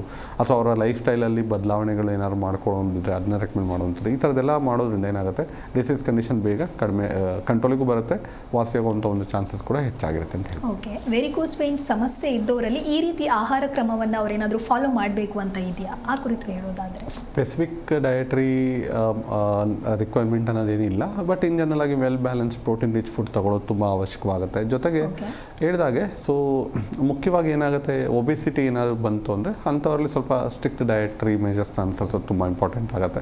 ಅದರ್ವೈಸ್ ಹೇಳಿದಾಗೆ ಒಂದು ಪ್ರಾಪರ್ ರೆಸ್ಟ್ ಇರ್ಬೋದು, ಅಥವಾ ರೆಗ್ಯುಲರ್ ವಾಕಿಂಗ್ ಇರ್ಬೋದು, ಎಕ್ಸಸೈಸ್ ಇರ್ಬೋದು, proper balance between rest and exercise ಅಂತ ಹೇಳ್ತೀವಿ. ಸೊ ಈ ಥರದ್ದೆಲ್ಲ ಒಂದು ಲೈಫ್ ಸ್ಟೈಲ್ ಅನ್ನೋದನ್ನ ಸರಿಯಾದಂಥ ಒಂದು ರೀತಿಯಲ್ಲಿ ಅನುಸರಿಸ್ತಾ ಇದ್ದಾರೆ ಅಂತಂದರೆ ಮೋಸ್ಟ್ ಪ್ರಾಬಬ್ಲಿ ಈ ಒಂದು ವೆರಿಕೋಸ್ ವೇನ್ ಸಮಸ್ಯೆ ಬರ್ತಕ್ಕಂಥ ಒಂದು ಚಾನ್ಸಸ್ ಕಡಿಮೆ, ಅಥವಾ ಬಂದ್ರೂ ಕರೆಕ್ಟಾಗಿ ಅದನ್ನ ಮ್ಯಾನೇಜ್ ಮಾಡೋದು ಸಾಧ್ಯ ಆಗುತ್ತೆ. ಸಪೋಸ್ ಈಗ ಶುರುವಾಗಿದೆ, ಟ್ರೀಟ್ಮೆಂಟ್ ತೊಗೋತಿದ್ದಾರೆ, ಲಾಂಗ್ ಸ್ಟ್ಯಾಂಡಿಂಗ್ ನಿಂತ್ಕೊಳ್ಳೇಬೇಕಾದಂಥ ಅವಶ್ಯಕತೆ ಏನಾದ್ರು ಇತ್ತು ಅಂದರೆ ಸ್ಟಾಕಿಂಗ್ಸ್ ಅಂತ ಸಿಗುತ್ತೆ, ಸಾಕ್ಸ್ನ ಯೂಸ್ ಮಾಡುವಂಥದ್ದು. ಸೊ ನಿಂತ್ಕೊಳ್ಳುವಾಗ ಆ ಸ್ಟಾಕಿಂಗ್ಸ್ನ ಹಾಕ್ಕೊಂಡಾಗ ಒಂದು ಕಾಂಪ್ಲಿಮೆಂಟ್ರಿ ಮೆಷರ್ಸ್ ಅಂತ ಹೇಳ್ತೀವಿ, ಅಂದರೆ ಎಕ್ಸ್ಟ್ರಾ ಸಪೋರ್ಟ್ ಸಿಗ್ತಕ್ಕಂಥದ್ದು ಇರುತ್ತೆ. ಅಥವಾ ರೆಸ್ಟಲ್ಲಿ ಇದ್ದಾಗ ರೆಸ್ಟ್ ಮಾಡುವಂಥ ಸಂದರ್ಭದಲ್ಲಿ ಫುಟ್ ಎಂಡ್ನ ಎಲಿವೇಟೆಡ್ ಪಾಸ್ಚರಲ್ಲಿ ಸ್ವಲ್ಪ ಮೇಲ್ಭಾಗದ ಒಂದು ಪಾಸ್ಚರಲ್ಲಿ ರೆಸ್ಟ್ ಮಾಡುವಂಥದ್ದು. ಸೊ ಅದು ಕೂಡ ಒಂದು ಸರ್ಟನ್ ಎಕ್ಸ್ಟೆಂಟ್ ಬ್ಲಡ್ ಫ್ಲೋನ ಈಸ್ ಔಟ್ ಮಾಡುತ್ತೆ, ಇಂಪ್ರೂವ್ ಮಾಡುತ್ತೆ. ಸೊ ಅದರಿಂದ ಹೇಗೇನೆ ವೆರಿಕೋಸ್ ವೇನ್ ಸಮಸ್ಯೆ ಆದಷ್ಟು ಕಂಟ್ರೋಲ್ ಇರ್ತಕ್ಕಂಥದ್ದು ಇರುತ್ತೆ. ಸೊ ಹಾಗಾಗಿ ಸ್ಲೈಟ್ ಮಾಡಿಫಿಕೇಷನ್ಸ್ ಕೂಡ ಒಂದು ಡಿಸೀಸ್ ಕಂಡೀಷನ್ ಮೇಲೆ ಇಂಪ್ಯಾಕ್ಟ್ ಮಾಡ್ತಕ್ಕಂಥದ್ದು ಇರುತ್ತೆ. ಒಂದು ಮೆಡಿಕೇಷನ್ಸು ತೊಗೊಳ್ತಾ ಇರಬೇಕು, ಜೊತೆಗೆ ಈ ಥರದ್ದೆಲ್ಲ ಬದಲಾವಣೆಗಳು ಮಾಡ್ಕೊಳ್ತಾ ಬಂದಾಗ ಏನಾಗುತ್ತೆ, ಸಮಸ್ಯೆನ ಆದಷ್ಟು ಬೇಗ ಕಂಟ್ರೋಲ್ಗೂ ತರ್ಬೋದು, ವಾಸಿ ಕೂಡ ಮಾಡುವಂಥದ್ದು ಇರುತ್ತೆ. ಸೊ ಒಂದು ಹೇಳಿದಾಗೆ ರೂಟ್ ಕಾಸ್ ಅಂತ ನಾವು ಹೇಳಿದಾಗ ಸೊ ಹಲವಾರು ಥರದ ಕಾರಣಗಳಿರುತ್ತೆ. ಸೊ ಅದನ್ನು ಐಡೆಂಟಿಫೈ ಮಾಡಬೇಕಾಗತ್ತೆ. ಜೊತೆಗೆ ಡಿಸೀಸ್ ಕಂಡೀಷನ್ ಯಾವ ಸ್ಟೇಜಲ್ಲಿದೆ, ಸೊ ಇದೆಲ್ಲ ಸ್ಟಡಿ ಮಾಡಿದಾಗ ಅವ್ರಿಗೆ ಆ ಒಂದು ಡಿಸೀಸ್ ಯಾವ ಒಂದು ಹಂತಕ್ಕೆ ಸರಿಪಡಿಸ್ಬೋದು, ಎಷ್ಟು ಭಾಗ ಅದನ್ನ ಕ್ಯೂರ್ ಮಾಡೋಕ್ಕೆ ಸಾಧ್ಯತೆ ಇದೆ, ಯಾವ ಒಂದು ಹಂತಕ್ಕೆ ಸರಿ ಆಗುತ್ತೆ, ಎಲ್ಲದೂ ಕೂಡ ಹೇಳೋದಕ್ಕೆ ಸಾಧ್ಯ ಆಗುತ್ತೆ. ಅದನ್ನ ನಾವು ಡಿಸೀಸ್ ಪ್ರೋಗ್ನೋಸಿಸ್ ಅಂತ ಹೇಳ್ತೀವಿ. ಸೊ ಪ್ರತಿಯೊಂದು ಡಿಸೀಸ್ ಕಂಡೀಷನಲ್ಲೂ ಕೂಡ ಯಾವುದೇ ಒಂದು ಪೇಷಂಟ್ ಬಂದು ಕನ್ಸಲ್ಟ್ ಮಾಡಿದಾಗ ಅವರ ಒಂದು ಕಂಪ್ಲೀಟ್ ಹಿಸ್ಟ್ರಿನ ಸ್ಟಡಿ ಮಾಡಿದ್ಮೇಲೆ, ಸೊ ಅವರ ಒಂದು ಕ್ಲಿನಿಕಲ್ ಎವ್ಯಾಲ್ಯೂಯೇಷನ್ ಮಾಡಿದ್ಮೇಲೆ, ಅಂದರೆ ಅವರಲ್ಲಿ ಯಾವ ಥರ ರೋಗ ಲಕ್ಷಣಗಳು ಕಾಣಿಸ್ಕೊಳ್ತಾ ಇದೆ, ಅಥವಾ ಕ್ಲಿನಿಕಲ್ ಡಯಾಗ್ನೋಸಿಸ್ ಮಾಡಿದ ನಂತರ, ಅಥವಾ ಅದಕ್ಕೆ ಸಂಬಂಧಪಟ್ಟಂಥ ಟೆಸ್ಟ್ ಎಲ್ಲ ಮಾಡಿದ್ಮೇಲೆ ಇದನ್ನು ಹೇಳೋಕ್ಕೆ ಸಾಧ್ಯ ಆಗುತ್ತೆ. ಡಿಸೀಸ್ ಪ್ರೋಗ್ನೋಸಿಸ್, ಎಷ್ಟು ಸಮಯ ಅವ್ರು ಟ್ರೀಟ್ಮೆಂಟ್ ತೊಗೋಬೇಕಾಗತ್ತೆ, ಆ ಡಿಸೀಸ್ ಕಂಡೀಷನ್ ಯಾವ ಒಂದು ಹಂತಕ್ಕೆ ಸರಿಪಡಿಸ್ಬೋದು, ಯಾವ ಥರ ಲಿಮಿಟೇಷನ್ಸ್ ಇರುತ್ತೆ, ಅಥವಾ ಯಾವೆಲ್ಲ ಒಂದು ಕಾಂಪ್ಲಿಕೇಶನ್ಸ್ ಏನಾದ್ರು ಇತ್ತು ಅದನ್ನ ಕಂಟ್ರೋಲ್ ಮಾಡೋಕ್ಕೆ ಸಾಧ್ಯ ಆಗುತ್ತೆ, ಎಲ್ಲದೂ ಕೂಡ ಹೇಳೋದಕ್ಕೆ ಸಾಧ್ಯ ಆಗುತ್ತೆ. ಓಕೆ ಸರ್, ಕೊನೆಯದಾಗಿ ನಮ್ಮ ವೀಕ್ಷಕರಿಗೆ ವೆರಿಕೋಸ್ ವೈನ್ಸ್ ಬಗ್ಗೆ ಹೇಳೋದಾದರೆ ಏನು ಹೇಳ್ತೀರಾ? ವೆರಿಕೋಸ್ ವೇನ್ ಸಮಸ್ಯೆ ಬಂದಂಥವರಲ್ಲಿ ತುಂಬ ಜನ ಏನು ಮಾಡ್ತಾರೆ, ವೆಯ್ನ್ಸ್ ಬಲ್ಜ್ ಆಗ್ತಿದೆ, ವೆಯ್ನ್ಸ್ ಅಲ್ಲಲ್ಲಿ ಕಾಣಿಸ್ಕೊಳ್ತಿದೆ ಅಂದಾಗ ನೋವು ಬರ್ತಿಲ್ಲ ಅಂತ ಅಂದ್ಬಿಟ್ಟು ನೆಗ್ಲೆಕ್ಟ್ ಮಾಡೋದು ತುಂಬ ಜನರಲ್ಲಿ ಕಾಮನ್ ಆಗಿರುತ್ತೆ. ಸೊ ಹಾಗಾಗಿ ಅಂಥ ಸಂದರ್ಭದಲ್ಲೇ ಗುರುತಿಸಿ ಬಂದು ಟ್ರೀಟ್ಮೆಂಟ್ನ ತೊಗೊಂಡ್ರೆ ಬೇಗ ಸಂಪೂರ್ಣವಾಗಿ ಸರಿಪಡಿಸ್ಬೋದು. ಮತ್ತು ಅದು ಇನ್ನೂ ಫರ್ದರ್ ಪ್ರೋಗ್ರೆಸ್ ಆಗುವಂಥದ್ದಾಗಿರ್ಬೋದು, ಅಥವಾ ಕಾಂಪ್ಲಿಕೇಶನ್ಸ್ ಅಂತ ತಲುಪುವಂಥದ್ದಾಗಿರ್ಬೋದು, ಈ ಥರದ್ದೆಲ್ಲ ಒಂದು ಪಾಸಿಬಿಲಿಟೀಸ್ನ ಅವಾಯ್ಡ್ ಮಾಡೋದಕ್ಕೆ ಸಾಧ್ಯ ಆಗುತ್ತೆ, ವಾಸಿ ಮಾಡೋವಂಥ ಒಂದು ಸಾಧ್ಯತೆಗಳು ಹೆಚ್ಚಾಗಿರುತ್ತೆ. ಸೊ ಆ ಥರದ ಒಂದು ಏನು ಹೇಳ್ತಾರೆ, ಒಂದು ನೆಗ್ಲಿಜೆನ್ಸ್ ಅಥವಾ ಇಗ್ನೋರೆನ್ಸ್ನ ಆದಷ್ಟು ಅವಾಯ್ಡ್ ಮಾಡಿ ಒಂದು ಎಚ್ಚೆತ್ಕೊಂಡು ಒಂದು ಟ್ರೀಟ್ಮೆಂಟ್ ಅಥವಾ ಅದಕ್ಕೆ ಸಂಬಂಧಪಟ್ಟಂಥ ಟೆಸ್ಟ್ ಮಾಡಿಸಿದ್ರು ಕೂಡ ಗೊತ್ತಾಗುತ್ತೆ ಸಮಸ್ಯೆ ಇದೆಯಾ ಇಲ್ಲ ಅಂತ, ಅದು ನೋಡಿ ಟ್ರೀಟ್ಮೆಂಟ್ ತಗೊಳ್ಳೋ ಸೂಕ್ತ ಅಂತ ಹೇಳ್ಬೋದು. ಅದರ್ವೈಸ್ ಅದ್ರ ಜೊತೆಗೆ ಹೇಳಿದಾಗೆ ಸೈಮಲ್ಟೇನಿಯಸ್ ಆಗಿ ಅವರ ಒಂದು ಬಾಡಿ ವೆಯ್ಟ್ ಏನಾದ್ರು ಜಾಸ್ತಿ ಇತ್ತು ಅದನ್ನು ಕಡಿಮೆ ಮಾಡ್ಕೊಳ್ಳೋಂಥ ಪ್ರಯತ್ನ, ಅಥವಾ ಹೆಚ್ಚೊತ್ತು ನಿಂತ್ಕೊಳ್ಳೋದನ್ನು ಅವಾಯ್ಡ್ ಮಾಡೋದು ಕೂಡ ಸೂಕ್ತ ಅಂತ ಹೇಳ್ಬೋದು. ಒಂದು ಪ್ರಾಪರ್ ಲೈಫ್ ಸ್ಟೈಲ್ನ ಅನುಸರಿಸುವಂಥದ್ದು, ಸರಿಯಾದಂಥ ಸಮಯಕ್ಕೆ ಆಹಾರ ತಗೊಳ್ಳೋದು, ಪ್ರಾಪರಾಗಿ ರೆಸ್ಟ್ ಮಾಡುವಂಥದ್ದು, ಪ್ರೋಟೀನ್ ಹೆಚ್ಚಿರುವಂಥ ಫುಡ್ ತಗೊಳ್ಳುವಂಥದ್ದು, ಅಥವಾ ಗ್ರೀನ್ ಲೀಫಿ ವೆಜಿಟೇಬಲ್ಸ್, ಸ್ಪ್ರೌಟ್ಸ್, ಈ ಥರದ್ದೆಲ್ಲ ನ್ಯೂಟ್ರಿಯೆಂಟ್ಸ್ ಇರುವಂಥ ನ್ಯೂಟ್ರಿಯೆಂಟ್ ರಿಚ್ ಫುಡ್ ತಗೊಳ್ಳುವಂಥದ್ದು, ಆ್ಯಂಟಿ ಆಕ್ಸಿಡೆಂಟ್ ರಿಚ್ ಫುಡ್ ತಗೊಳ್ಳೋದು ಅವಶ್ಯಕ ಅಂತ ಹೇಳ್ಬೋದು. ಓಕೆ. ಸೊ ನಮ್ಮ ಕಾರ್ಯಕ್ರಮದಲ್ಲಿ ಆಗಮಿಸಿ ವೆರಿಕೋಸ್ ವೇನ್ಸ್ ಅಂದರೆ ಏನು ಅಂತ ಹೇಳಿ ನಮಗೆ ಸಂಪೂರ್ಣ ಮಾಹಿತಿಯನ್ನು ತಿಳಿಸ್ಕೊಟ್ಟಿದ್ದೀರಾ. ಸೊ ಥ್ಯಾಂಕ್ ಯು ಡಾಕ್ಟರ್, ಕಾರ್ಯಕ್ರಮಕ್ಕೆ ಆಗಮಿಸಿದ್ದಕ್ಕಾಗಿ. ನಮಸ್ತೆ. ಎಸ್, ನೋಡಿದ್ರಲ್ವಾ ವೀಕ್ಷಕರೇ, ನಮ್ಮ ಇವತ್ತಿನ ಕಾರ್ಯಕ್ರಮದಲ್ಲಿ ವೆರಿಕೋಸ್ ವೇನ್ಸ್ ಅಂದರೆ ಏನು, ಈ ಸಮಸ್ಯೆ ಯಾಕೆ ಉಂಟಾಗತ್ತೆ, ಜೊತೆಗೆ ಇದಕ್ಕೆ ಇರುವಂತಹ ಪರಿಹಾರ ಏನು ಅಂತ ಹೇಳಿ ಕೊಟ್ಟಿದ್ದಾರೆ ಡಾಕ್ಟರ್ ನಮಗೆ. ಸೊ ನೀವು ಕೂಡ ವೆರಿಕೋಸ್ ವೇನ್ಸ್ ಸಮಸ್ಯೆಯಿಂದ ಬಳಲ್ತಾ ಇದ್ರೆ ನಿಮ್ಮ ಟಿವಿ ಸ್ಕ್ರೀನ್ ಮೇಲೆ ಲಭ್ಯವಾಗ್ತಾ ಇರುವಂತಹ ಈ ಸಂಖ್ಯೆಗೆ ಕರೆ ಮಾಡಿ ಡಾಕ್ಟರ್ ಜೊತೆಗೆ ಮಾತನಾಡಿ ಭೇಟಿಯಾಗಿ ಹಾಗೂ ನಿಮ್ಮಲ್ಲಿರುವಂತಹ ಸಮಸ್ಯೆಗೆ ಸೂಕ್ತ ಪರಿಹಾರವನ್ನು ಕಂಡುಕೊಳ್ಳಿ ಅಂತ ಹೇಳ್ತಾ ನೋಡ್ತಾ ಇರಿ ಜೀ ಕನ್ನಡ ನ್ಯೂಸ್, ಸತ್ಯವೇ ಸುದ್ದಿಯ ಜೀವಾಳ. ವಾಸಿಯಾಗದ ಆರೋಗ್ಯ ಸಮಸ್ಯೆ ನಿಮ್ಮನ್ನ ಕಾಡ್ತಿದೆಯಾ? ಹಾಗಿದ್ರೆ ಚಿಂತೆ ಬಿಡಿ, ನಮ್ಮ ಹೋಮಿಯೋ ಕೇರ್ಗೆ ಬನ್ನಿ. ಹೋಮಿಯೋ ಕೇರ್ ಇಂಟರ್ನ್ಯಾಷನಲ್ ಹಲವು ಆರೋಗ್ಯ ಸಮಸ್ಯೆಗಳಿಗೆ ಸಿಗಲಿದೆ ಸೂಕ್ತ ಪರಿಹಾರ. ನೇರ ಭೇಟಿಗೆ ಸಂಪರ್ಕಿಸಿ 9550 00 1133 1800 10 81 212.